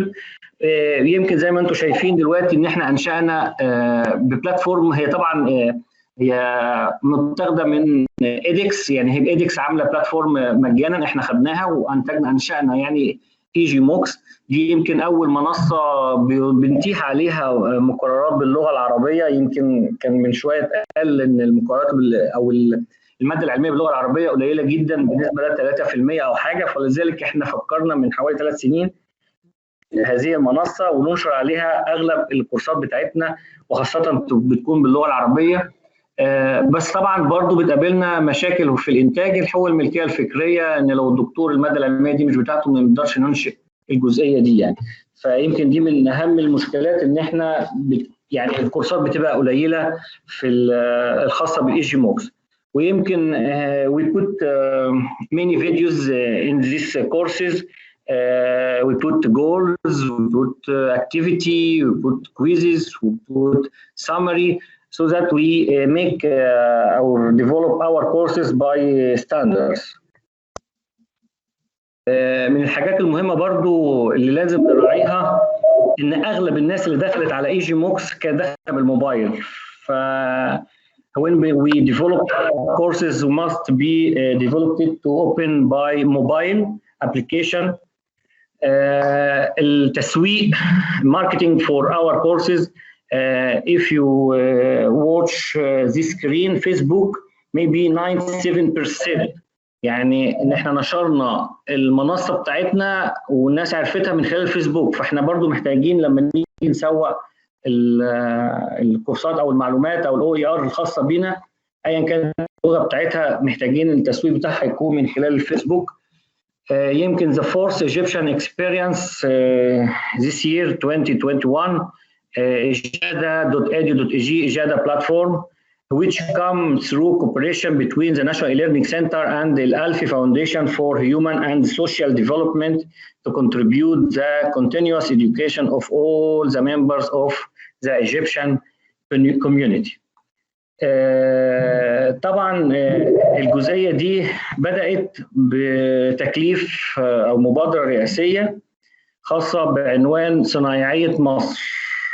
يمكن بالبلدي كده الصنايعية والمهارات والحاجات دي احنا محتاجينها في كل الدول اعتقد، فالجامعات اهتمت بالجزئية دي والمبادرة ديت وابتدت تنتج مقررات، مش مقررات يعني، ابتدت تدرب العمالة، بس في ظل جائحة كورونا توقفت وبدأنا نعملها اونلاين. ويمكن من لما انا اتكلمت من شويه كان في تحديات خاصه بالشهاده والاعتماد، دلوقتي ممكن اي شخص يتعلم اونلاين، يروح الجامعه اللي ادت الكورس دي، هيمتحن امتحان هناك وياخد شهاده معتمده يقدر يشتغل بيها. دي من الحاجات طبعا المهمه. طبعا ودي طبعا انا and the implementation of the Egyptian Arabic Republic President initiative entitled Egyptian Industrial Work, which aims to train the qualified the owners of handicrafts and crafts and the profession such as carpentry, electricity, and the traditional crafts such as making carpet, ceramics, sculpture, and other crafts. يعني بنتكلم فيها في كل المهارات والصناعة، ممكن حاجة خاصة بالسيراميك، حاجة خاصة بال مثلا احنا عملنا تركيبات ميكانية للمصاعد، الخط العربي، انتاج مكثف، اي حاجه فيها مهاره وفيها حرفه ممكن يتعلمها الشخص. بس وكمان بنقدر نديله شهاده، يعني ممكن يتعلمها بدون شهاده، ولو حب ياخد شهاده كمان هنديله الشهاده. ويمكن من ضمن الحاجات ان الجامعات هي اللي المجلس بتاع الجامعات هو اللي بيوفر وبينتج هذه الكورسات او الداتا او المحتوى مجانا وعرضه للعالم. على فكره المنصه دي هتبقى مفتوحه للعالم كله، اي شخص يقدر يتعلم منها اي مهاره، فدي برضو من ضمن المميزات. وزي ما انتم شايفين دلوقتي احنا عارضين مثلا جزء عن في فيديوهات بتتعرض وده الدكتور، وفي المخرجات والاهداف، وده مثلا فيديو من الفيديوهات انا واخد لقطه منه. طبعا برضو the Egyptian universities are the main outlet for these workshops as professors specialized in many fields implement various training programs to contribute to the necessary qualification to prepare technical staff to keep pace with the labor market needs of trained workers and give them a certificate by those universities. And this training program are now being photographed through the National Center of E-Learning and the Al-Alfi Foundation for Human and Social Development to be published free of charge to all members of the Egyptian regional and international community. The Ijada platform is not only sufficient for previous training programs, but also targets information technology program as digital transformation has become a general requirement, which most countries of the world have approached for a long time. Digital transformation saves time and effort for both the individual and institution. In addition to that, it contributes to reduce corruption rates. The Ijada platform will publish a large number of IT training programs like this screen, fundamental of IT and operating system, word processing, presentations, spreadsheet, fundamental of distance learning and the virtual classroom, cloud computing. This is our 10 maybe courses important. We will develop in our Supreme Council of Egyptian University. And I wish you a successful webinar. Thank you very much, Dr. As we have seen, actually, it's very good. It's very good to be behind an initiative because maybe I know about EG MOOCs, but maybe your first initiative of the digital library I didn't know of. So digital media library. So it's a very good opportunity to know of. يعني زمايلنا Egyptian scholars who are there, not only our OER week that we will present today can host your productions, بس اكيد يا دكتور رامي نقدر نكونتينيو تو بوست اون ذا ميديا لايبراري. اكيد ايجي موكس يقدر يتقبل شغلنا، واكيد اجاده كمان تقدر تتقبل منتجاتنا الرقميه المفتوحه. صح كلام ده يا دكتور رامي؟ كل الريسورسز اللي عندنا في المجلس على الجامعات it's open to all our staff member to help our community and maybe international community. Okay. إن شاء الله. Thank you very much. And we want also to contribute to these resources يا دكتور رامي. إحنا كمان عايزين ننتج ونجيب لك. إن شاء الله. يا ريت يا ريت. Yes, of course. يمكن أبتيح ده من إن شاء الله. Thank you very much, Dr. Rami. We will continue to get in touch with you regarding all these details. Thanks for the contribution. And Lilia, you can take it from me now to our fourth presentation. Okay. Our fourth presentation is for my dear colleague and friend Haifa Belhaj from Qatar University. She will speak about searching and using open education resources. Thank you very much, Haifa, for your attendance of our webinar. Thank you. Thank you, Lilia. Thank you, Dr. Ghada and Dr. Lilia for this invitation. Hello, everybody. I hope you are fine. I'm really happy to be with you today to speak about open educational resources. First, before starting my presentation, I want to ask you some questions just to make transition between the previous presentation and my presentation. So what do you think? Do Creative Commons licenses protect my rights as an instructor? Of course, when I will share my course, my work under CC license. What do you think? Do Creative Commons licenses protect my rights? So you can answer using the chat. I want just to see your answers and I will return to my presentation. Just put yes or no. Yes, please answer the question of Haifa. What do you think? Do Creative Commons licenses protect my rights as an instructor when I will share my work on open access free in internet with CC license, of course? Right, yes, right yes. Now the majority say yes. Yes, bravo, good. So as Dr. Berada said and presented in his presentation, so in all Creative Commons licenses, there are 6 licenses, we see that there is the authorship clause. So this means that if someone will use your work, so he has to attribute this work to you. So there is no problem, you are protected and your rights are protected. My second question is, every open access resource an open educational resource? If you found some resources in internet which are open, in open access, free for you, what do you think? Are these resources open educational resources? Right now, the majority say no. Okay, good. Thank you to our presenters today.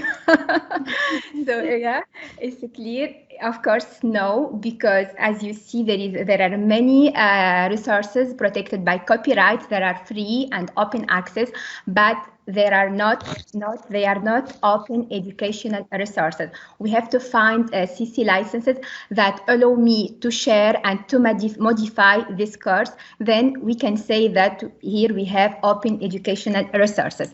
So now in my presentation, I will focus on searching open educational resources, how to find OER in internet, and then I will speak a little bit about creating open educational resources.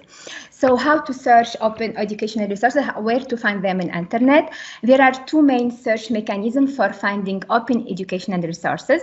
You can find them in some directory and repository and platform dedicated for open educational resources. The second method, you can use the search engine, alhamdulillah. So it's easiest for us, I think. So of course, you will find the famous Sheikh Google here, we can use it. And then there is some specific search engine that you can use. So let's start by Google.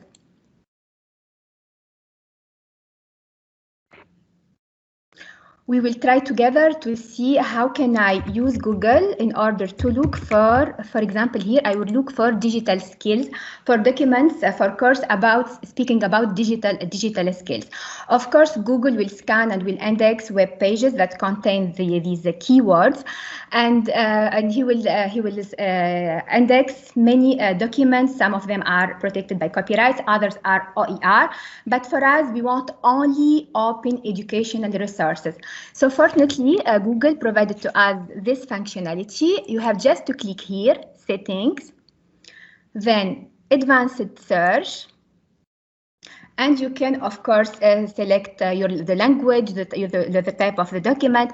But which is important for us now, we will here we will focus on this usage rights. So we can here specify which is the licenses, what I can do with these resources that I want to find. So for me, I will now I will select this. I want that Google indexes for me some resources resources that I can free to use, share, or modify. And I will click here, advanced search. This is the link, the first link we will check.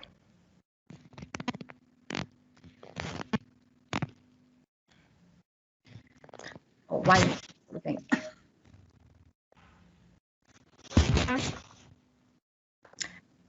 I don't know.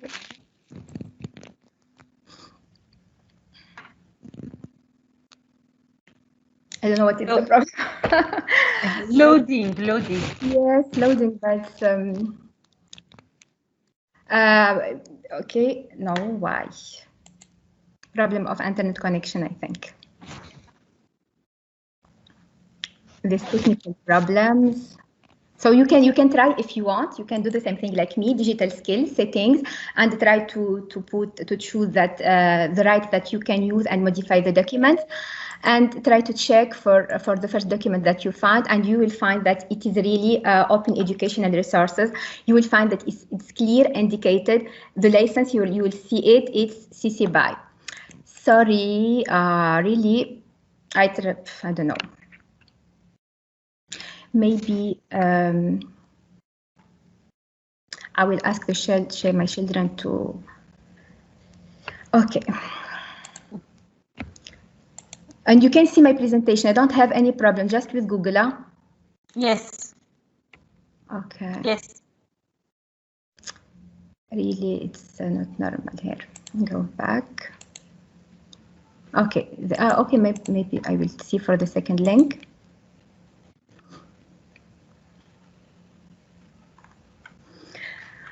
Okay, here we have to look for it's here. This is the problem is about the link, I think. So it's clear for it's here. It's okay for this link.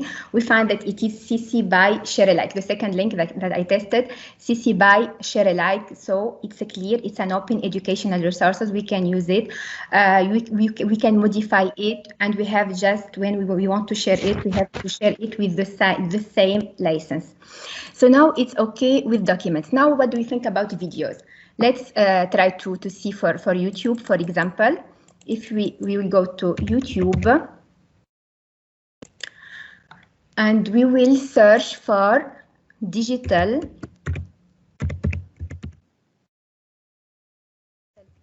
here. So here, of course, in YouTube also we found different video under copyright and not. So we have here to click on filter in order to select only open educational resources, only video that are with Creative Commons licenses. So click here, filter, then go here and choose Creative Commons. It's clear?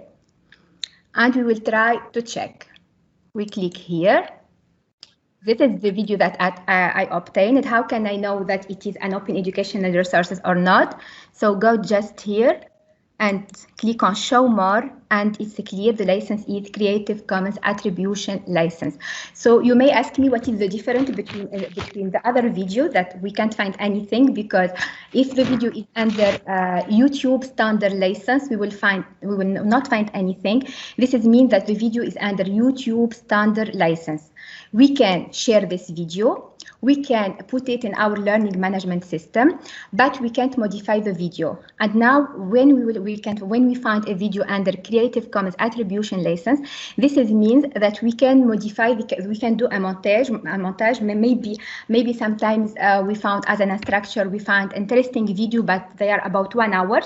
If the video is under YouTube standard license, so we can't modify it. If it is under YouTube standard, is under Creative Commons Attribution license, this means that we can just take the 15 minutes that I want, and that are matching my objectives in my course. So this is for YouTube and for Google. Here for CC search, I will let you do this by yourself. You can see search creativecommons.org. It's a search engine for open educational resources, and you can try it. For the directory and repository, there are many in the world, of course. There is the famous MIT OpenCourseware. Dr. Kuthair already spoke about this. It is the first initiative and then we start speaking about open educational resources. Here, if your specialty is a technology, so you can go to the MIT OpenCourseware and you will find interesting resources. Here also the problem of internet maybe. Then the second, it will be the OER Commons directory. I will just escape. Oh. Okay, just a minute, Lilia. I will share my screen again. I don't know, technical problem again. If you have any question, please don't hesitate.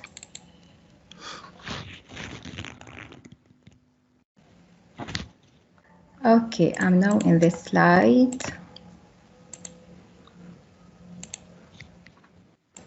Go back to you again. Okay, we will try to go to OER Commons. I hope that it will work, because I want to share with you the hubs. Yes, okay. So here we have the OER Commons directory, in which you can find many interesting resources. Here I will put digital skills. I'm looking for documents about digital skills. I'll click on search. And I can find 523 resources, of course, with the Creative Commons license. You see, all of them are under Creative Commons. All of them are open educational resources. Now, what about Arabic countries? So just click here to see the different hubs, then see all the hubs. And let's see for the Alexo. We have the Alexo initiative. We will find this is الشبكة العربية للموارد التعليمية المفتوحة. We will find the different Arabic country. Let's try together to see what are the contribution of Tunisia, for example, in this hub. So we have only 19 resources, open educational resources from Tunis. Let's see for Egypt. There is no resources from Egypt. I just heard that there you have your own initiative. Maybe this is why. And here for Morocco, there is 41 resources from Morocco. So you see that really the resources, the open educational resources, are very, very few in the Arabic. In general, in the Arabic language, when you are looking for resources in Arabic, really there is a lack of Arabic resources, and imagine when it is about open educational resources. So it wasn't really easy to find OER, open educational resources for Arabic country and in the Arabic language especially. What I can find some initiatives, some projects in different words, some MOOCs in Morocco or in Egypt or in Jordan, Kuwait, but not really a directory or repository about open educational resources. The only one that I can find, and it's really a big initiative, I can find many resources. It's the platform Shams for the Saudi Arabia. It's an initiative from Saudi Arabia. It's a platform dedicated only to share شبكة الموارد السعودية التعليمية المفتوحة. It's OER repository, recognized. All the resources here are open educational resources. It's not only free access, but we can find, it's clear that there is the license Creative Commons. So see here the number of resources. So bravo for Saudi Arabia. Let's do like Saudi Arabia. Okay, now some colleagues are from French country and speaks French, so maybe you need this repository. You can find BENA from the Francophone Agency, Université Agence Universitaire de la Francophonie. It's also an interesting platform and repository. You can find also the REL for the African Virtual University, and here for CERES in Canada, so you can find many interesting resources in the French language. So now the question is how to use OER. So we found OER. We know how to find OER in internet. Now how to use OER. So we have to respect license, then respect license, and respect the license. We don't have any other thing to do. So as this is already presented by Dr. Berrada. So for this license, for example, if you find CC BY and CSA, you can modify this resource. You don't have to use it for commercial use. You have to attribute it to the author, and the new resource that you may create should be shared under the same license. This one, CC BY ND, no derivative, you can copy, distribute, and share. It's not allowed to modify it or to combine it with any other resources. So Dr. Berrada said that this license is considered as not OER, as we don't have the possibility to modify a resource under this license. So here, if you want to create open educational resources, what you have to do, so you can produce an original content, and then, or the second possibility, you can create OER from existing OER. You have just to specify the metadata when you are using any authoring tool, any editing tool, to precise the author name, the date, the university, and don't forget to choose the correct or the appropriate license that you choose. And then if you will create an open educational resource from existing OERs, so you have to respect the license combination rules. It's very important because this is already, I know Dr. Berrada already spoke about this, but I think repetition is the art of pedagogy. So I will not say a lot about this, but I will just remind something. So respect licenses combination rules, where if you will use some different resources in order to create a new OER, and select an appropriate CC license, of course, with respect to these combination rules. Here you can just go to the Wiki Creative Commons website, and you will find this table. It's very important in order to see exactly which license we can combine with other license OER, of course. Fortunately, Microsoft Office offers to us the possibility to download and to use an add-in for Microsoft Office. So you have just to go to the website of Microsoft and to download this plugin, this add-on, and it will be, you can generate it, you can add it to your Office, to your Microsoft Word, PowerPoint, when you are editing or when you are creating a resource. But unfortunately, Microsoft Office offers for us this plugin only for Office 2013 and previous version. So now we are waiting for Microsoft that he will create for us a new plugin that that we can use it for Office 365 or in the recent versions. There are also this possibility, you can find it in other authoring tools like Scenery Opal, for example. It's many of the editing tools you have just to check. You can find that it's possible to just add and to choose the license, Creative Commons license that you want. Here it's already shared by Dr. Berrada. You can go to the Creative Commons website in order to select the license that you want. So no need to speak a lot about this. For YouTube, for example, if you want to produce a video and you will share your video. So please, you have to read carefully the different here metadata, the different what we call the different field required by YouTube when you are sharing your video.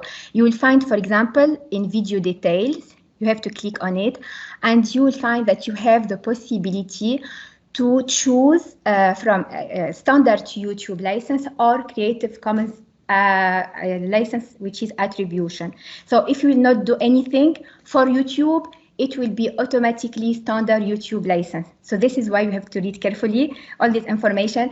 And of course, because we want to share our video under Creative Commons license, so we have to select this possibility. You have to select, click here, and then you will find in your video by as I shared with you the video that we looked for now. So by the end, why it's important to use open educational resources? Because this is open educational resource will help me to enhance my lesson, to improve my teaching practices. You will be able to see many resources created by different universities in the world, and this is maybe you can get some inspiration. You can get be inspired, and you will have more ideas to innovate in your teaching. Also, you can use these resources because they are open education. You can modify them in order to produce and to propose something very interesting and which match, of course, your learning objectives. Then why it's important to create and share open educational resources? Because you will be an actor in this movement. Also, you will help the United Nations to attain the fourth goal, which is about ensuring inclusive and equitable equality education for all. And Dr. Kusair already spoke about this. And then you will have more citations, and you will have your university. Your university also will be recognized and will shine in all over the world, inshallah. So we don't have to wait. Let's start producing our OER. And thank you. Thank you very much, Professor Haifa, for your excellent presentation and very clear. I don't know, there was a question from my colleague, Professor Samira Farhat, but I don't know whether the question is for you, Professor Haifa. I will ask you the question and maybe you can help us. She said, Professor Samira Farhat, what do you mean by keeping the CC license when we use the link? I don't know. I don't know. This question is related to which slide, but maybe keeping CC licenses. What? I will tell you again the question. What do you mean by keeping the CC license when we use the link? I asked Professor Samira to give us more. She can open her mic. If she can open her mic, Professor Samira. I will open it for her, Lilia. Okay, Samira Farhat. Samira, are you here?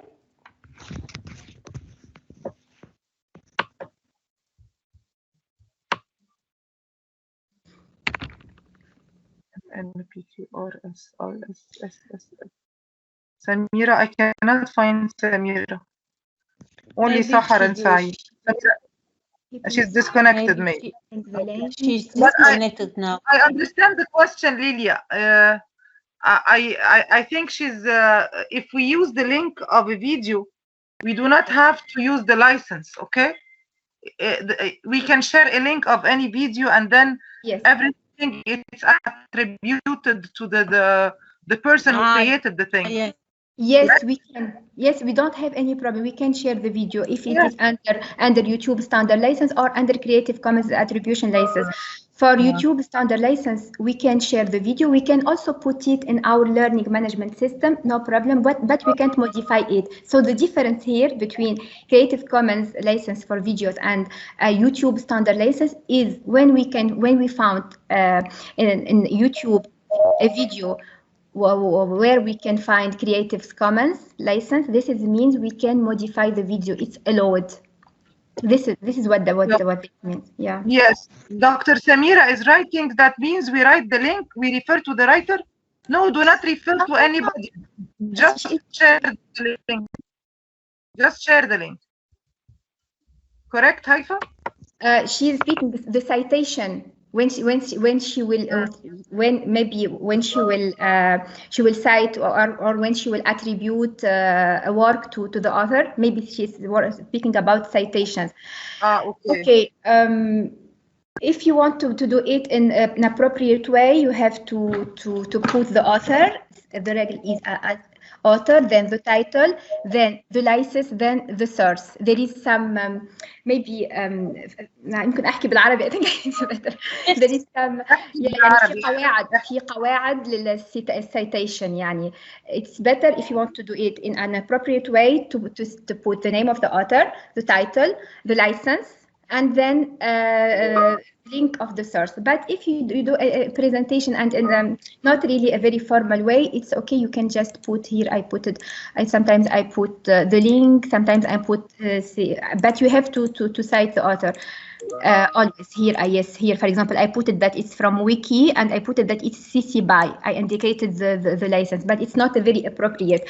So the most important is to here to put always we have to cite the author. If you want it really very appropriate, so you have there is some regulations to follow. Yeah. Okay. And once there is another question. Once we download the resource and we use it for our own teaching, is it allowed? You speak about resource under copyright or under Creative Commons, because it's different. If it is under copyright, yes, you can download it. This is the fair use. Dr. Berada spoke about the fair use. So it's for an educational purpose. You can download it and use it for your own teaching. But if you want to share it with your students, you have to share it as it is. You can't modify the document if it is under copyright. So you have to put it, you can put it in your learning management system as it is. We can't modify, but we can use it because it's under fair use. There is exceptions in laws and it's for educational purpose, so it's authorized. And if it is open educational resources, you can modify it, you can use it, you can do what you want. Of course, it depends on the license. You have to see exactly what CC license tell you to do. If it is CC BY, you can do what you want. If it is CC BY, no commercial, so no commercial use. If it is CC BY, share alike, when you will produce a new document, you have to share it under the same license. Yeah, so it's different from. Yeah, this is why you have to know exactly what each license means. Okay. Thank you, Professor Haifa. Maybe Ghada, the floor is yours. If you would like to introduce the next guest. Thank you very much, Lilia. I would first like to thank Haifa for her presentation. Thank you very much, Professor Haifa. And I think we will discuss this later, but I think we have to ask your services for another detailed hands-on webinar, because you are very skillful with the search engines and lots of and the authoring tools regarding the Creative Commons. So I think you will be really of great benefit to the initiative, Professor Haifa. I thank you very much. I will share with you my presentation, of course. Huh? Thank you very much, Haifa. Thank you, Professor Haifa. Professor Mahmoud Khalil, my dear colleague, and my colleague in Alexandria University, and the great creative commons mindset. He's someone who shares a lot, actually, even if we do not ask him to share. So it's my great pleasure to have you with us today, Professor Khalil. And Professor Khalil, actually, I think the presentations were moving in a very interesting and logical order, thanks to the organizers. Thanks to you, my dear Lilia, because Professor Kharabi started by to get familiar, and then we jumped into the licensing, and then we went into the portals with Dr. Rami. Where can we find this? Where we can post this? Other technical details with and searching with Professor Haifa. So now we have like a project ready in our minds, a project of producing our OERs. And I think Dr. Mahmoud will share of us the 8 keys of understanding and succeeding our OER project. The floor is yours, Dr. Mahmoud. Thank you, Professor Ghada. Thank you, Professor Lily, for giving me the chance to share my understanding with you all for this important initiative. So let me check. The screen is clear, right? Yes. Yes. And the voice as well, correct? Okay. Very clear. Yes, yes, Okay. very clear. Okay. So today I'll try to share my understanding. I'll try as well to compile keys, 8 keys, trying to understand, and it will put you a step ahead for understanding. And thanks for my colleagues as well who presented before me, because they made actually my life easier trying to share my understanding with you all. So why OER? Actually, there is a general belief that it increases the access of higher education and make higher education more affordable, and as well increase the student success. In this talk, generally, I compiled 8 keys from my perspective and from my understanding, and I'll try to do like highlight for each key. Some of them have been discussed previously, but I'm trying to highlight from a different angle, trying to collect them, and we'll put anyone interested in OER in more understanding in the open educational resources. So on the internet, you can find a lot of logos or slogans for OER from different institutions. So actually, I decided to do my own logo, okay? And you will see how this logo I'll try to use in my presentation. So as agreed by my previous colleague, so OER actually, it's all teaching, learning, and research material in any medium, either in public domain, have an open license, and must not cost access or use. And you can adapt and redistribute with no or limited restriction, and include a lot of variety of resources. And this definition actually agreed by the UNESCO and the foundation of William and Flora Hellworth Foundation. So what are the goals? إيه أهداف ال OER? Actually, the main goals is to have an equitable education and reduction in costs as well, and increase pedagogy. And this all will benefit for student success and student retention to these material to study. And you need as well, one of the main goals is to make it free and widely available sources all over national, international, by the help of national and international educational collaboration. So being able to access an item for free doesn't mean that you can keep a copy for yourself. And you need to understand 2 conditions that should guide you for determination if this item is open or not. The 2 main conditions: is it free? Does it have an unrestricted access? Does it govern by David Wiley 5 R's of openness? So actually, these are the chart for the 5 R's. Revise, you can remix, you can redistribute, you can reuse and retain. So we need to understand what OR is and what OR is not. So OER, actually, it's a multiple media format, as we agreed all together that it's in different formats and available without access limits and supportive of various educational approaches and protective as well due to the copyrights and licensing of authors or creator copyright. And it can be used in combination with library resources. But it is not only for online learning. It's not for giving up author rights. It's not as the same as open education or resource-based learning. It's not likely to replace all commercial content, and it doesn't need library subscription resources. So actually, for the second key, what are OER repositories?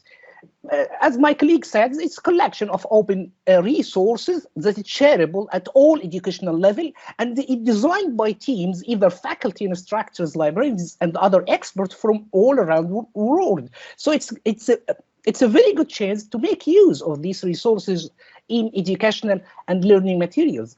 And here I give a lot of examples. There's a lot more that you can explore to have your own building material for your courses. What I like about this repository as a second key, that it collects all the different OER and categorize them and it's easy to manage. As well, this is another huge repository that you can see even it links before going into the repository by the different license it have. So let's go for the third key, which is selecting and using and evaluating the OER. So you need first in this model, you need to identify what's your learning need, and then you need to search for OER, and then you select this OER after searching. You either straight away go and use it in practice, or you can adapt or refine. Once you use it in practice, you can evaluate, and this is one of the very important steps that you need to evaluate how effective this OER that you have been using. After evaluation, you actually are doing adapting again and refining, and you reuse it. And after that, you need to share it. So for this search, you need to search all around the internet for the different OER in the different repositories or even in the Google search, and you can gain sense of where you find the material that you actually need. For the selecting, it is very important to understand how appropriate this OER that you have chosen and how it's adaptable to your students and what is the quality of this OER. You need to know that not all OER have undergo a quality assurance process. So it's very important for you to judge the quality of the OER that you are using or you are going to use.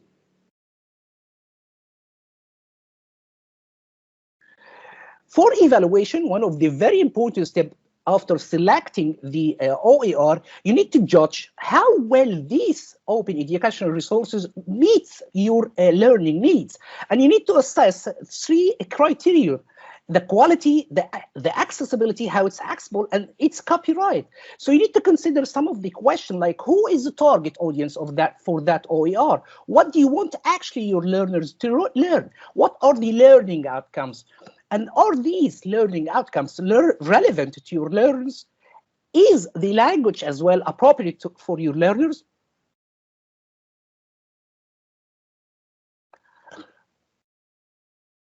Will the activity enable the learning outcome to be met?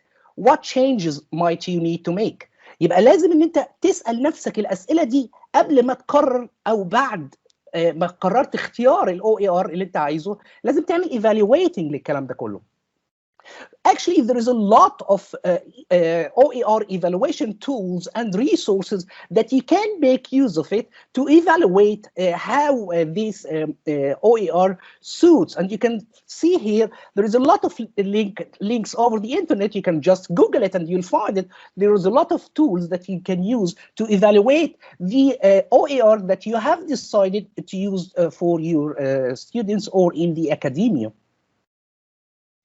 So let's go for the fourth key. So we need to make a clear understanding between ownership and sharing. So let's see how these four logos, we need to have a better understanding for all these logos to understand the difference between ownership and sharing. Actually, it's a copyright, public domain, open source, and fair use. Basically, the copyright, according to Canada Copyright Act, basically you can't do anything for that resource until you take a permission from the author. يعني ما تقدرش تعمل أي حاجة إلا ما تاخد منه permission because it's fully copyrighted. About the public domain, the content of the public domain should be free to the public. And it is not protected by copyright because it's either donated, so the author donated, يعني معناها ان الاوثر اتبرع بيها للOER ده فانت تقدر تستخدمه، او ان هي عمرها ما اتعمل لها copyright, never had been copyrighted, or the copyright has already expired. Okay, so or the author given all the rights. So actually you work with any material in a public domain without any permission. For the open source, actually it's the same as a public domain, but it stands for the softwares. وده يعني السوفتويرز لما بتيجي تعرض على الانترنت بتاخد اللوجو دوت اللي هو open source. وايه فكره الاوبن سورس للسوفت وير؟ ان اي حد ممكن ياخد السوفت وير ده ويعدله عشان يطلع بسوفت وير جديد. ويمكن اقرب لكم الموضوع اكتر، المشكله بتاعت الاوبن سورس دي ظهرت والواحد بدا يفهمها اكتر شويه. ليه؟ العلاقه ما بين برنامجين احنا دايما او برنامج مشهور جدا اللي هو برنامج الواتساب، وبرنامج بدا يظهر في الفتره الاخيره هو برنامج سيجنال. وحصل لغط كبير جدا وكلام كتير جدا ما بين الواتساب والبرايفسي وكل الكلام ده كله وما بين السيجنال. يمكن الناس كانت بتتجه بتقول ايه؟ ان الاوبن ان الواتساب السورس بتاعه مش اوبن، محدش عارف هو بيشتغل ازاي، لكن الميزه التي تقال على برنامج سيجنال ان هو الاوبن ده اوبن سورس موجود على الانترنت، يعني حضرتك ممكن تاخده تعدله تعمله تشتغله تدخل فيه فيتشرز وتعيد استخدامه. يمكن انا حبيت اقول المثل ده عشان افهم ايه موضوع الاوبن سورس. What about fair use? So actually fair use it is a limitation and exceptions. يعني معناه ايه الكلام ده؟ يعني انا لو جيت حطيت على على ريسورس عندي او work كوبي رايت معينه لا، according to the fair use there is a limitation exception.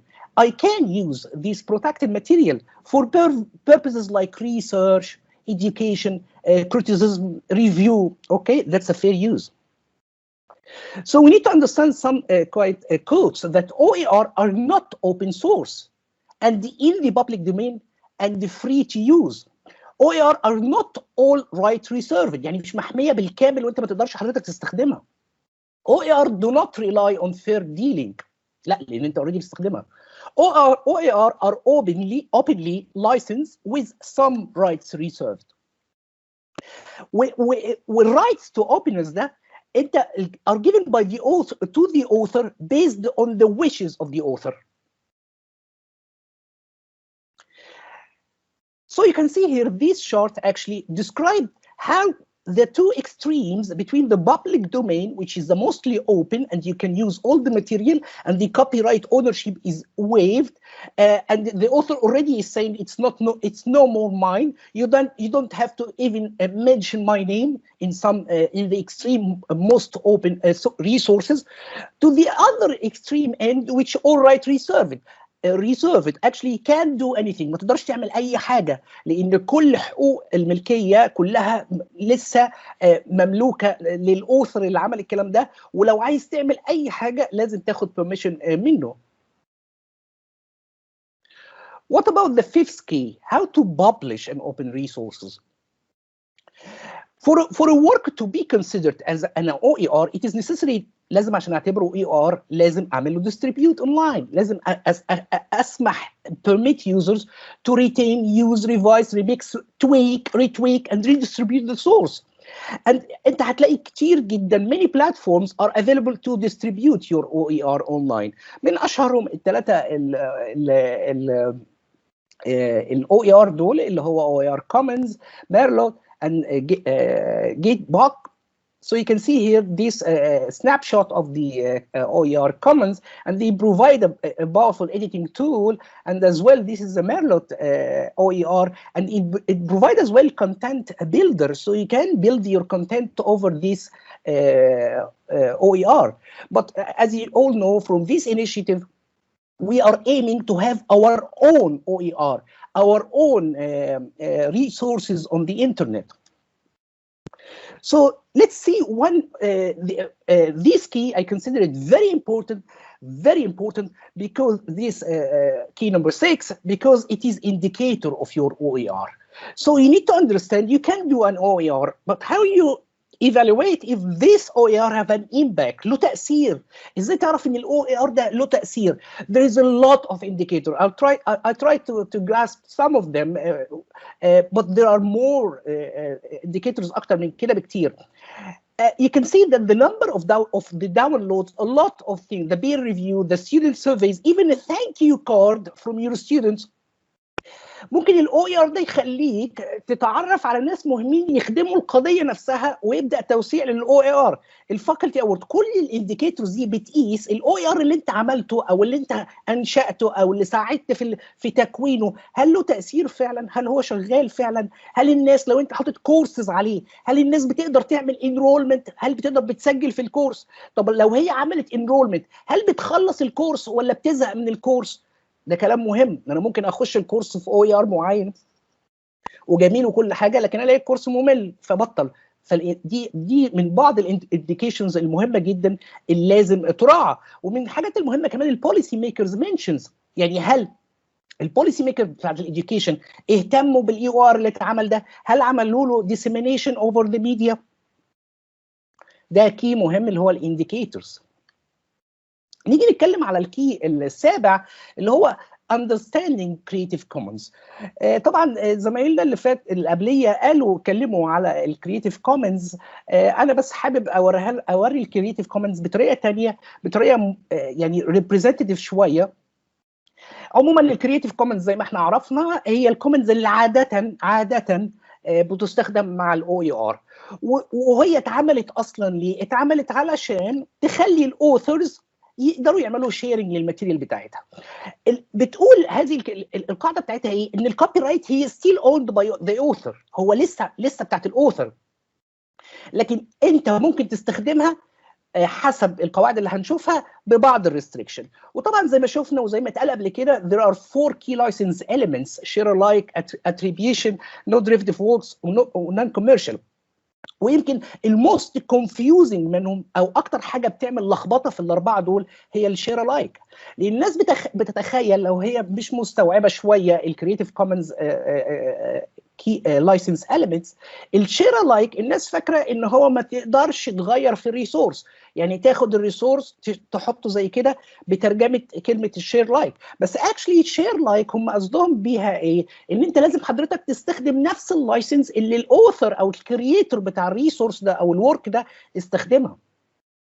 طيب خلينا نشوف تفسير اكتر. لو انت عندك اتريبيوشن، طبعا زي ما قلت لكم انا اللوجو ده انا اللي مصممه فبشتغل فيه براحتي. لو انت قررت تستخدمه بالاتريبيوشن you can do a lot of things, but you need to credit the author and you need to credit the author in the license.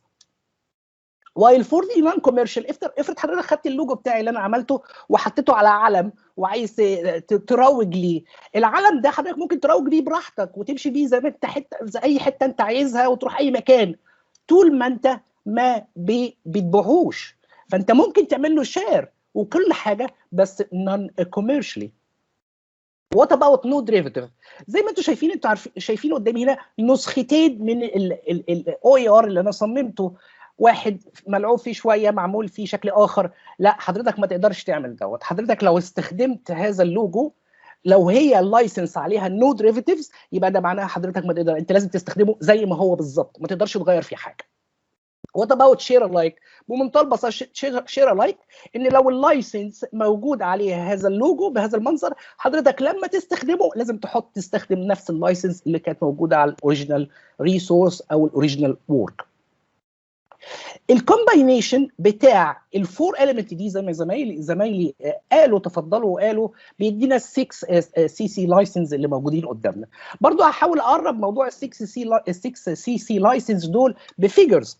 سو لو عندنا اول واحد اللي هي السي سي باي، سو يو كان سي انت تقدر تعمل كل حاجه انت عايزها. زي ما انت حضرتك شايف انت تقدر بمنتهى البساطه تغير في شكل اللوجو. لحظه.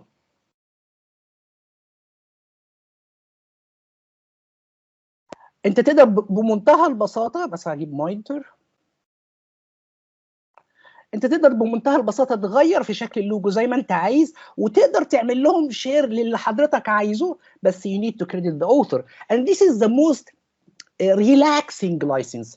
يعني انت حضرتك لو لقيت كورس مثلا على OER موجود وعايز تستغله، ولقيت ولقيت محطوط عليها السي سي باي ده، حضرتك اتحرك فيه زي ما انت عايز، بس لازم تعمل كريدت للاوثر اللي هو اكشلي معظمنا كريسيرشر بنعمله لما بنيجي نكتب بيبر ونحط ليها سايتيشن. انت اكشلي انت ماشي بسي سي لايسنس باي، بس ما بتكتبش. هي لا تعتبر طبعا تبع السي سي لايسنس سي سي باي، بس بتقدر تحط المعلومه وتقدر تعمل لها شير. تاني نوع ان هو نوت ديريفيتيف، ده بيمسكك شويه. يعني انت ما تقدرش زي ما اتفقنا تغير في اللوجو، بس انت تقدر تستخدمه تحطه. زي مثلا لقيت فيجر معين عجبك، فيجر جميل جدا وكانت اللايسنس موجود عليه سي سي باي ان دي او نوت ديريفيتيف، فانت هتاخد الفيجر زي ما هو بس محتاج تعمل كريدت للاوثر وتقدر تعمل له شير بمنتهى الاريحيه.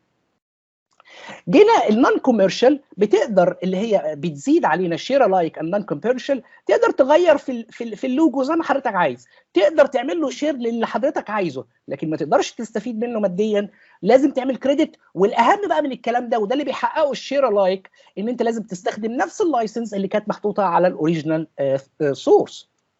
يعني معناها ايه؟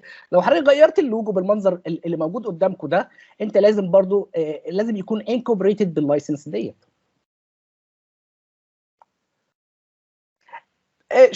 ده نفس الفكره بالظبط بتاعت اللي قبله. هتلاحظوا ان الاختلاف الوحيد ايه؟ اتشالت علامه اتشالت علامه الشير لايك. يعني انت بمنتهى البساطه هتعمل كل الكلام بالظبط، بل بالعكس انت ممكن تستفيد منها ماديا وتقدر تبيع البرودكت الجديد او التويك اللي انت عملته او الريمكس اللي انت عملته وعملت ريسورس جديد تقدر تبيعه، but still you need to put the same license. نيجي ده برضو نوع من السي سي لايسنس اللي هو باي النون كوميرشال. انت تقدر تغير براحتك زي ما انت شايف حضرتك، زي ما انت شايف، وتعمل شير برضو كريدت للاوثر، بس ما تقدرش تستفيد من الموضوع ماديا. يعني ايه الكلام ده؟ خلينا ناخد مثل قريب من القصه دي في الاكاديميا. حضرتك لقيت بتحضر كورس معين، ولقيت الكورس بتاعك ممكن تاخد منه من 3-4 كتب موجودين على OER ريسورسز.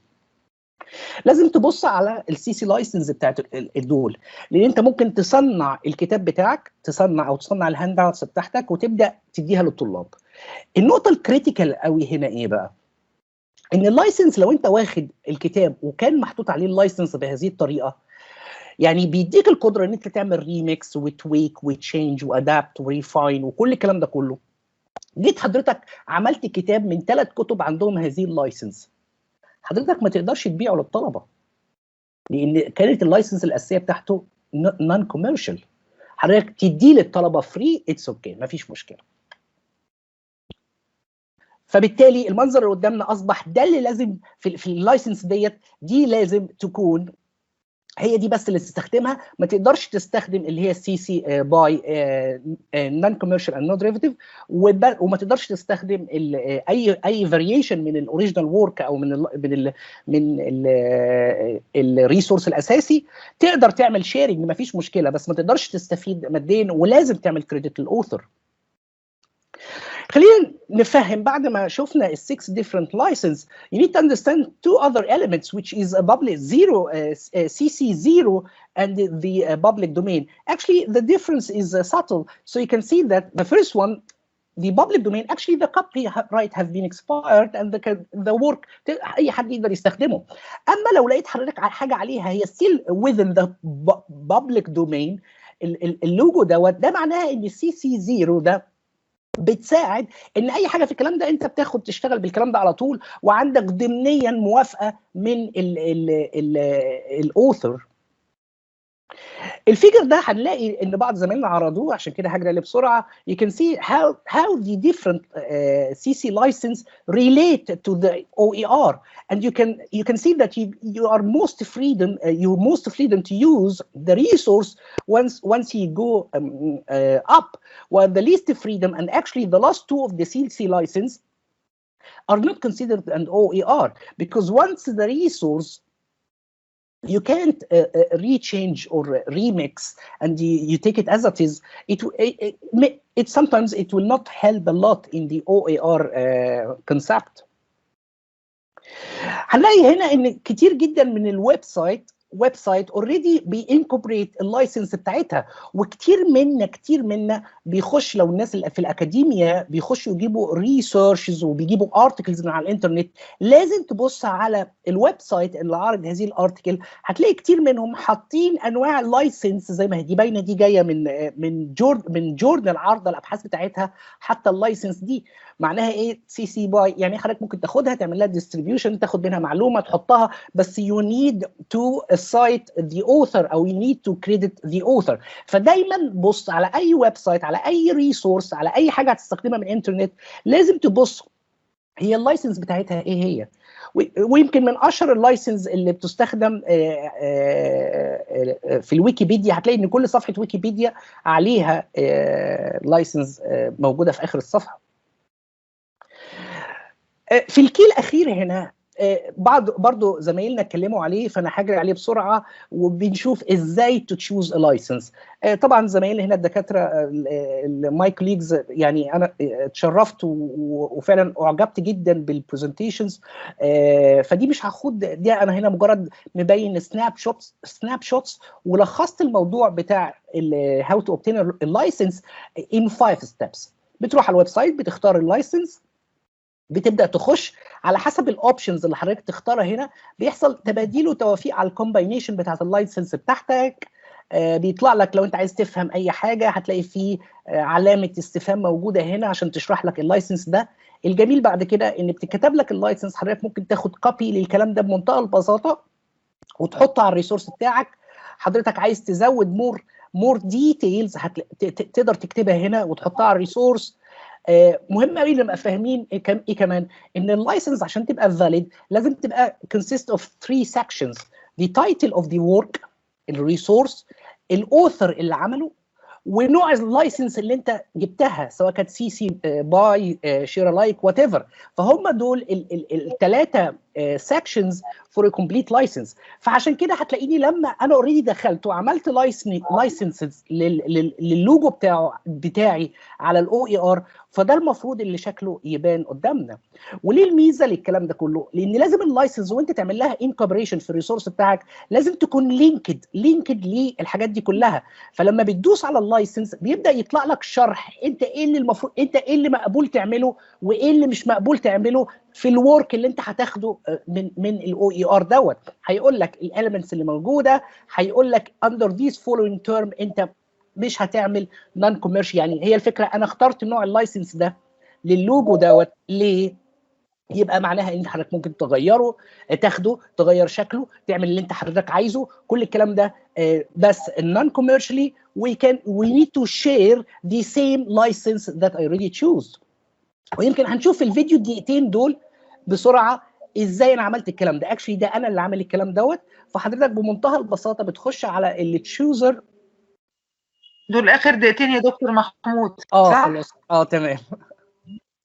ربنا يخليك، بس ما شاء الله شيء رائع، شكرا جزيلا. الله يخليك يا دكتور. فانا حبيت بس اوري تجربه شخصيه ان دي سهله بمجال كتير جدا ان انت تعمل لايسنسنج للحاجات بتاعتك. فبتخش بتعمل ال getting start. هتلاقي هنا وانس ان انا بختار الاوبشنز اللي انا عايزها، وانس بختار هتلاقي ان الاليمنتس بتتغير على حسب الاوبشن اللي حضرتك عايز تختاره.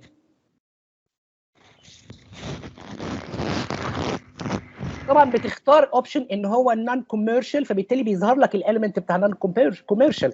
عشان تدخل بقيه ديتيلز حضرتك بتستخدم اللينك ده، بتدوس عليه بتبدا تدخل الديتيلز اللي بتبدا تظهر لك في اللايسنس بتاعك.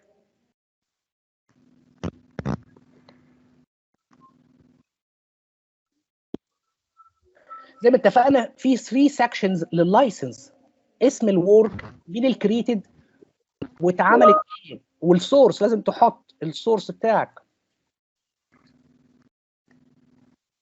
بعد كده بمنتهى البساطه حضرتك ممكن تعمل كوبي للكلام ده كله او كوبي للكود زي ما الدكاتره زمايلنا قالوه، وتعمل له انكوربوريشن في الويب سايت وات ايفر ريسورس انت عايزه.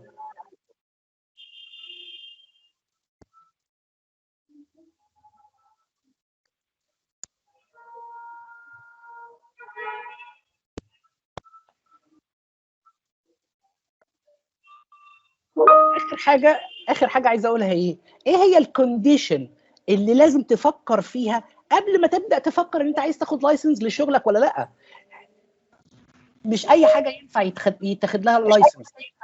The condition need to be one of the following or the combination of these all. So the work must be original of the author, must be built from open resources, and must be or built from public domains. ولو build from copyright work لازم تتاكد ان البرميشن انت خدته عشان تقدر ينفع تاخد CC لايسنس لحضرتك. وشكرا جزيلا. ثانك يو. يعطيك الصحة بروفيسور محمود. الله يخليك. شكرا. I'm waiting for questions. يعني we invite everyone to post questions على الشات لدكتور محمود, and please يا دكتور محمود use the chat to answer. Okay. And احنا I invite Lilia to pass to actually everything was excellent and very impressive today, but the coming part is very motivating. تفضلي يا ليليا. Please invite the following guests. Okay, I invite my dear colleague Professor Meher Mawa from Medicine Faculty in SUS to share his screen and to share with us the progress of the development of the first prototype of our OER portal. Who يعني البورتال will host, actually it will not host, but we will have links to all the open educational resources that will be developed. Professor Meher Mao, we are welcome, and the floor is yours. Thank you, Professor Schnitty. I would like to start by thanking the organizers of this important webinar, beautiful webinar, and also to thank all the other speakers for the quality of their interventions. I will start by presenting our library of open educative resources by this words why we made this library. We made it to be simple, ergonomic, easy to use, secure, highly visible, and I have to underline that this is the beta version, and it will be updated before hosting, depending on the comments that we will receive after this presentation, maybe. So let's start by the homepage. When we visit our library, the homepage is, of course, divided in many parts, and it's scrollable. The first link that we have to use is to select the language. We made it in 2 languages, in English and in French, and users can choose the language of their choice. Of course, it's based on a subscription, and those who want to upload their open educative resources have to be logged in to subscribe to upload their resources. This will help us to identify the authors and to link the product to his creator. The next part is based on 3 tabs. The first tab contains more information about the initiative. The second one is already presented by Professor Lilia Schniti, the key dates that are organized to have this our wiki at MENA library succeed. And the third tab is about the activities of Let's Learning Labs network. I already said that this home page is scrollable. When we scroll down, we'll find other parts like these buttons. We will find 2 important buttons. The first one is for submission of our open educative resource, and the second one to access the library of the resources already uploaded.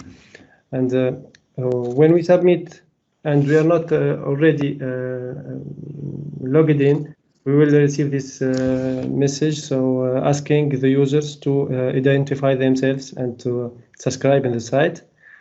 When we are subscribed, we will access to this submissions page, and we will explain the different parts of the submission.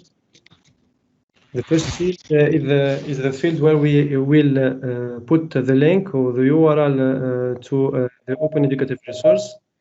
It's important to notice that we are not hosting the open educative resources in our library, but we are redirecting all the links to where they are hosted. For example, if someone wants to share his open educative resource and it's already hosted in a YouTube page, he have to show us the link to this resource, and of course we will redirect it to this page. The second field is for the title of the OER. Then we have to specify the publication tags. Then we answer an anti-spam question. This is for preventing spamming. We will choose the category of the OER. We use it the scientific fields used by the UNESCO. Then we have to briefly describe our content, information about the author, his institution, his degree, the country, and all the necessary informations. We can choose to upload an image before submitting our resource. This is what are our tags. We will choose the language between Arabic, French, or English, and also we specified some of the licenses we choose to use the Creative Commons licenses, and every author has to choose the license used in his resource. Those are also examples of categories used in this platform, this library. Everyone can find his scientific field, maths, philosophy, medical sciences, economics, all the fields that are specified by the UNESCO coding. After submission, we can access the resources library page, and this page is filterable. We can use a filter by category, the category of the scientific field, but also after submission of posts on publications, we can filter them by type of license or by the language used for submission.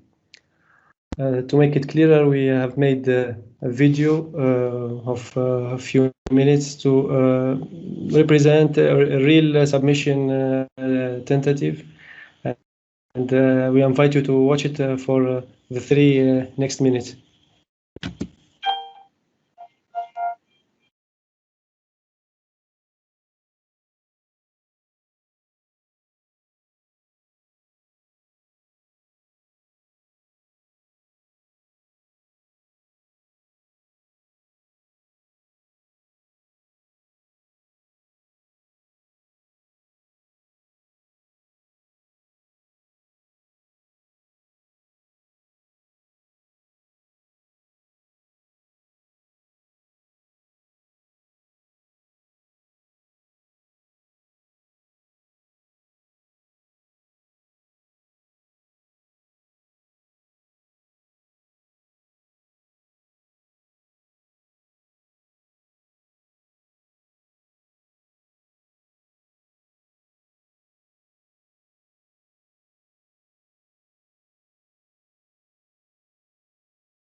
So we see here that the resource was added to the annuaire, right? Yes. You can expand it and see the information is inside. Okay.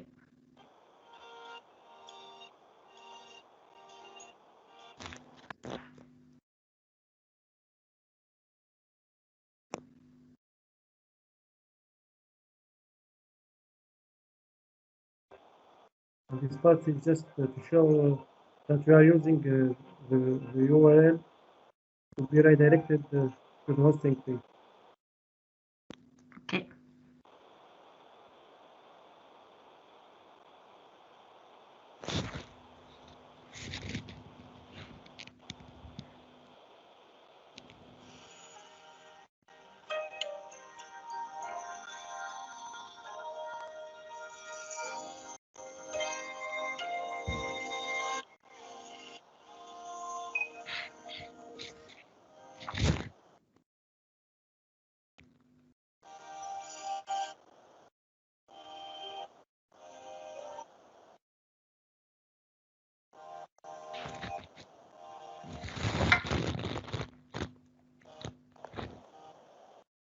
Then you can use, of course, the filters.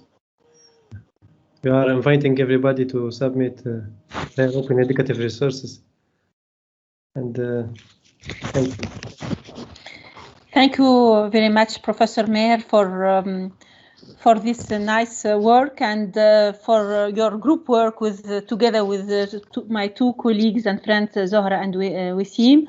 And as you said, this is the first version of our prototype to organize all the resources that we will receive and to have a link to the resources that will be submitted to this initiative. If there are any questions.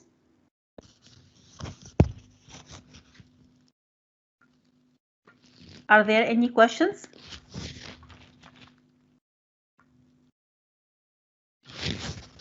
Lilia, I have noticed a couple of questions in the chat. Yes, please share them with Meher. No, actually, no questions on the portal, but questions in general on the initiative. I have seen a comment. Congratulations. I hope you continue. Yes, we will continue the initiative and we will continue the prototype.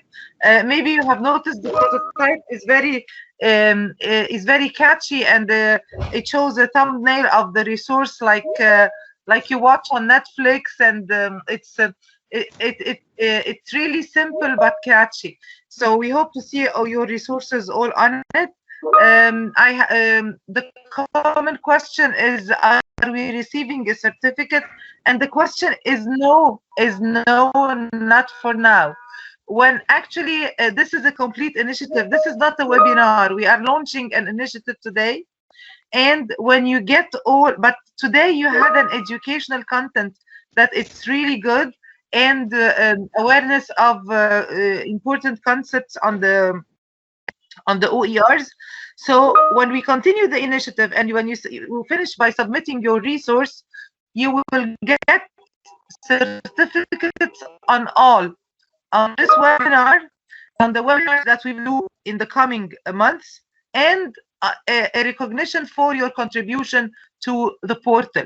So you will get all the package at the end. But if you fail to submit the final resource, so we are sorry, because this would be like awareness that didn't lead to anything. So we prefer not giving the certificate. I'm sorry to announce it like this, but the objective is really to succeed with you, this initiative, getting the OERs. So this is one. The second comment that we received, I hope that you continue the initiative.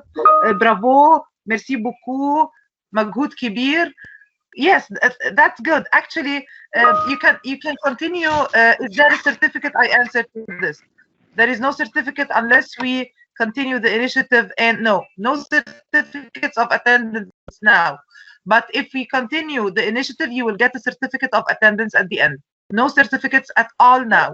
The certificates are subject to submission of the resource. The second thing, continue Bravo. The continue in Bravo is great. Thank you for your nice words, but we cannot continue on our own because I cannot. This is a challenge of 100 resources. If we continue it on our own, so this means that I produce 100 and Lilia produces 100, and we will not do this. So actually, we would like to tell you bravo for you, because you will support the initiative and you will do it, and you will do this good thing with us. Now comes the very important announcement. Yes. Just let me add small information, which is the following. We, as I said at the beginning, we will have a jury for reviewing all the resources submitted, and we will select the 3 best resources. And so I think it's a challenge that all of us should go for this challenge. Yes, we will have 3 awards. That's clear. Thank you, Lilia, for clarifying this. But actually, all the contributors will be recognized. All the contributors will be congratulated and recognized with the certificates and awards, and call it whatever you want. But we will have 3 awards. يجب ضم المغرب للمبادرة. الدكتور خالد برادة يمثل المغرب. المغرب في المبادرة. بالمغرب. مرحبا بالمغرب يا دكتور عبد الرزاق. دكتور بيقول، دكتور عبد الرزاق اللي بيقول actually دكتور احنا في المينا region. This is the regional initiative. فاحنا كل الميدل ايست وكل نورث افريكا معانا. كل الميدل ايست وكل نورث افريكا. يعني حضرتك نبتدي الميدل ايست، مش عارفه بيبتدي من فين. بيبتدي من يعني الأردن وفلسطين ولبنان ومصر، وبعد كده مرورا لليبيا وتونس والمغرب والجزائر. everything is there. فطبعا دكتور خالد برادة، مرحبا من دكتور خالد برادة. دكتور خالد يعني had a great contribution، وأكيد هو اللي هيبقى معانا later on في الجوري إن شاء الله. en soutien يعني طبعا avec دكتور حكيمة. merci beaucoup. أنا بس عايزة أقول حاجة أخيرة، إن أنا جو بونس يعني اللي بيحصل إن لو أنا وليليا لما شفنا الريجستريشن فورم للمبادرة لقينا ناس كتير جدا جدا جدا جدا، لكن في الحقيقة حضر 100 بس. يعني مش 100، احنا تقريبا كنا اكتر عدد، النهارده كنا 130 بالضبط. اكشلي اللي سجل 5 اضعافهم تقريبا. فلازم نجد آلية ان اللي يبقى معانا واللي يحضر بعد كده يكون شغال معانا في البروجكت. يعني احنا علشان يكون الكلام ده له مردود وله نتيجه في النهايه. فانا مش عارفه يعني comment on va pouvoir garder le contact avec les collègues ici présents. يعني احنا النهارده اللي حضروا معانا ال100 دول هنقدر نبقى معاهم ازاي بعد كده، ونقدر يبعتوا لنا الشغل ونتابعهم and so on. On veut garder le contact. Qu'est-ce que tu suggères? Parce que si on lance un nouveau formulaire, ça sera la même chose. On aura 1000 inscrits وفي النهايه مش هنعرف نشتغل. Qu'est-ce que tu suggères?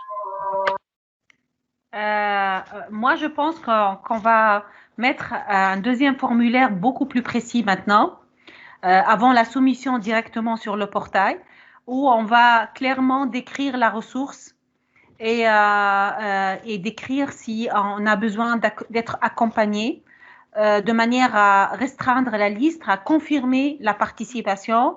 Et à partir de ce moment-là, on commence réellement la production. Donc maintenant, les gens se sont inscrits. Je ne sais pas pourquoi j'ai basculé en français.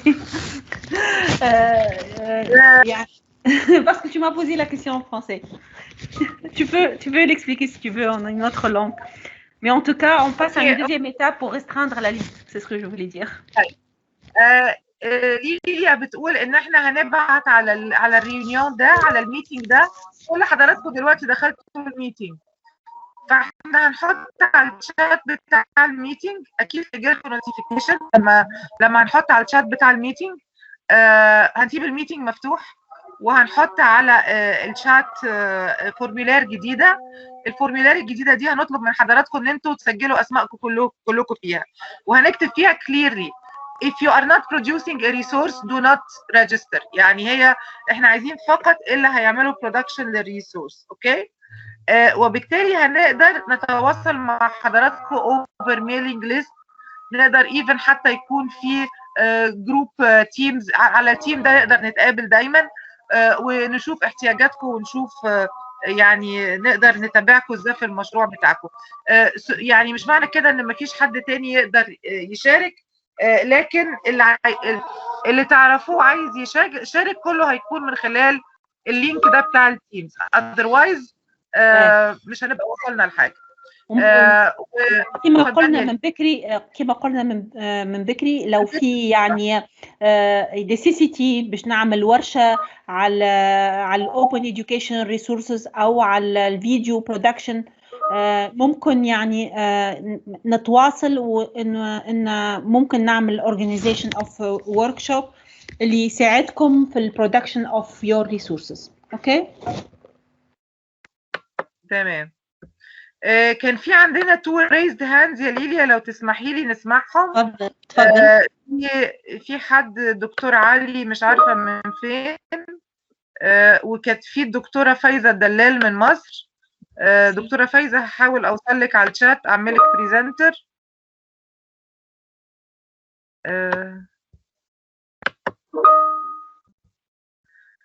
النوتيفيكيشنز. دكتور عادل الشباصي عايز يتكلم، اتفضل دكتور عادل. I will make you presenter. دكتور عادل زميلنا من جامعة عين شمس.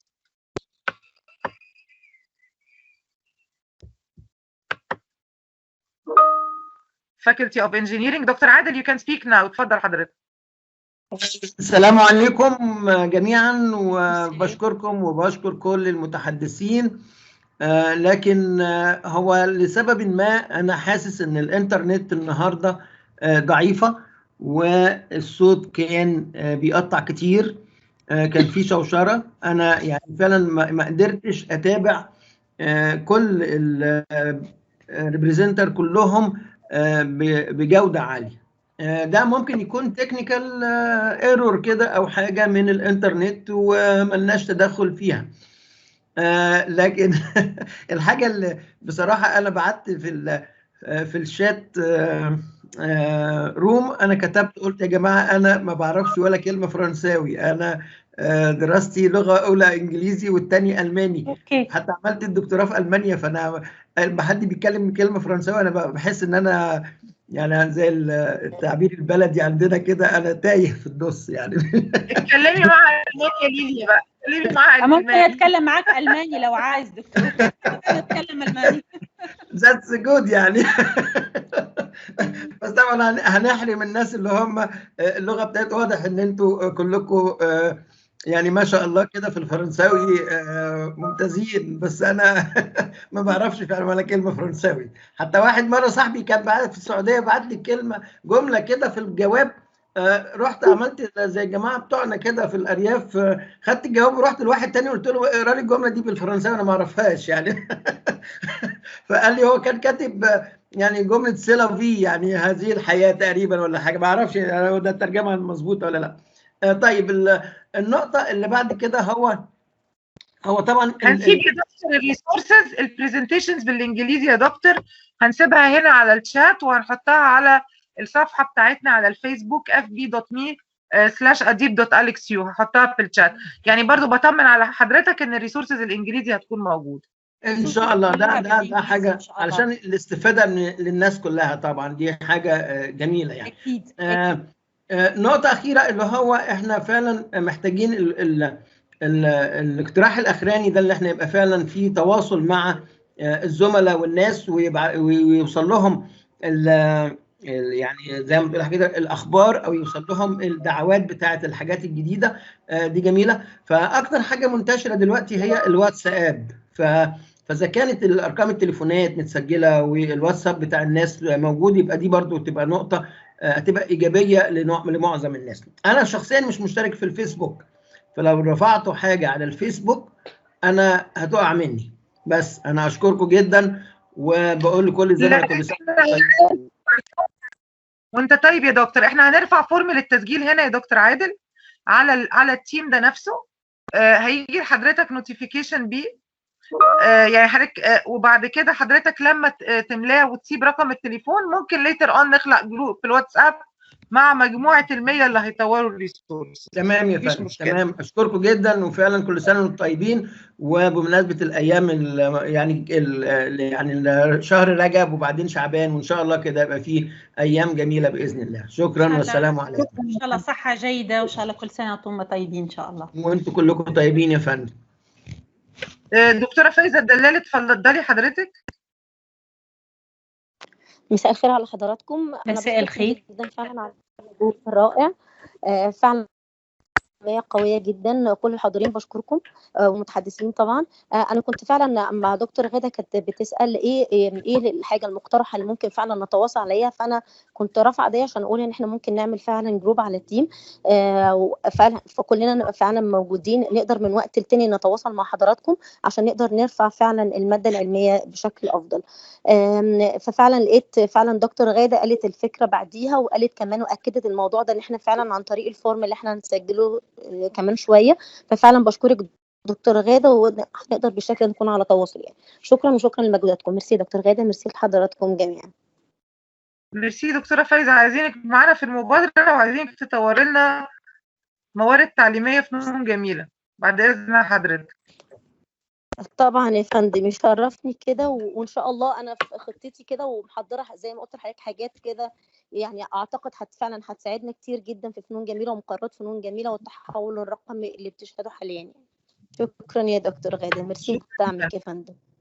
دكتور محمد غانم، انا عملت حضرتك بريزنتر وبتهيألي دي اخر ايد مرفوعه. اتفضل حضرتك.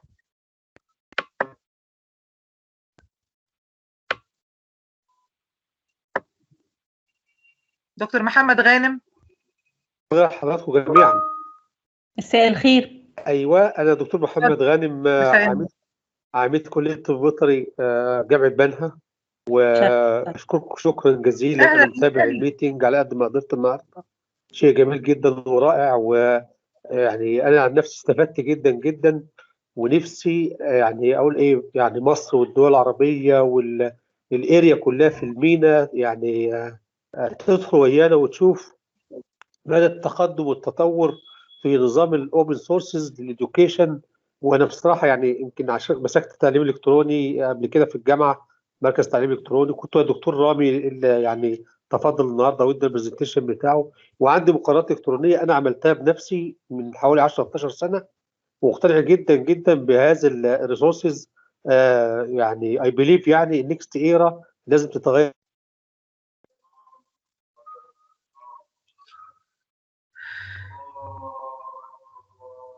قطعت الانترنت اظن. والله شكرا سياده العميد، مبسوطين نجمع بنها معانا. يعطيك الصحه دكتور محمد. يعطيك الصحه دكتور محمد حكم. ميرسي جدا حضرتك، يعني حضرتك صديق اديب يا دكتور محمد ودايما معانا في مبادراتنا، ومش هنتنازل غير ان انت تطور معانا موارد مفتوحه. اتصور كده الايدين المرفوعه خلاص.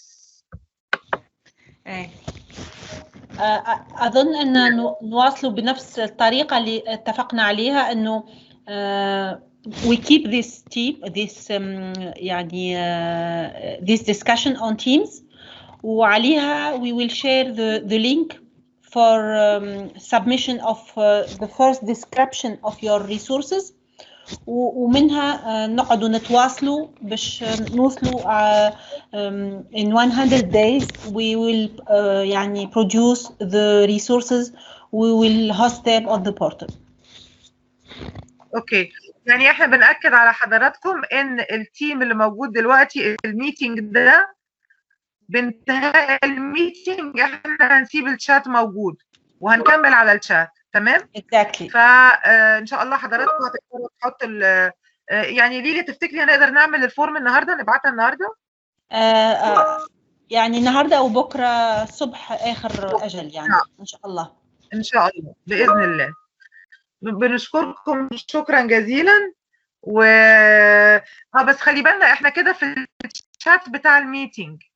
This is not a team. This is not a team. احنا كده في الشات بتاع الميتنج، فاحنا هنضطر ندخل الميتنج تاني.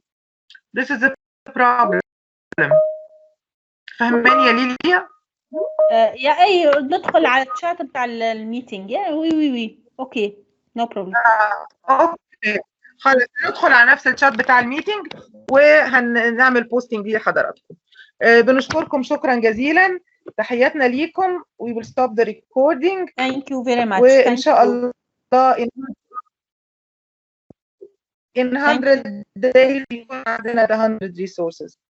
إن شاء الله. Thank you Lilia. This يعني couldn't have been possible without you. Thank you very much Lilia. And thank you everyone. Thank you. Thank you. Thank you dear colleagues. Thank you for the presenter. Thank you Ghada. Thank you all.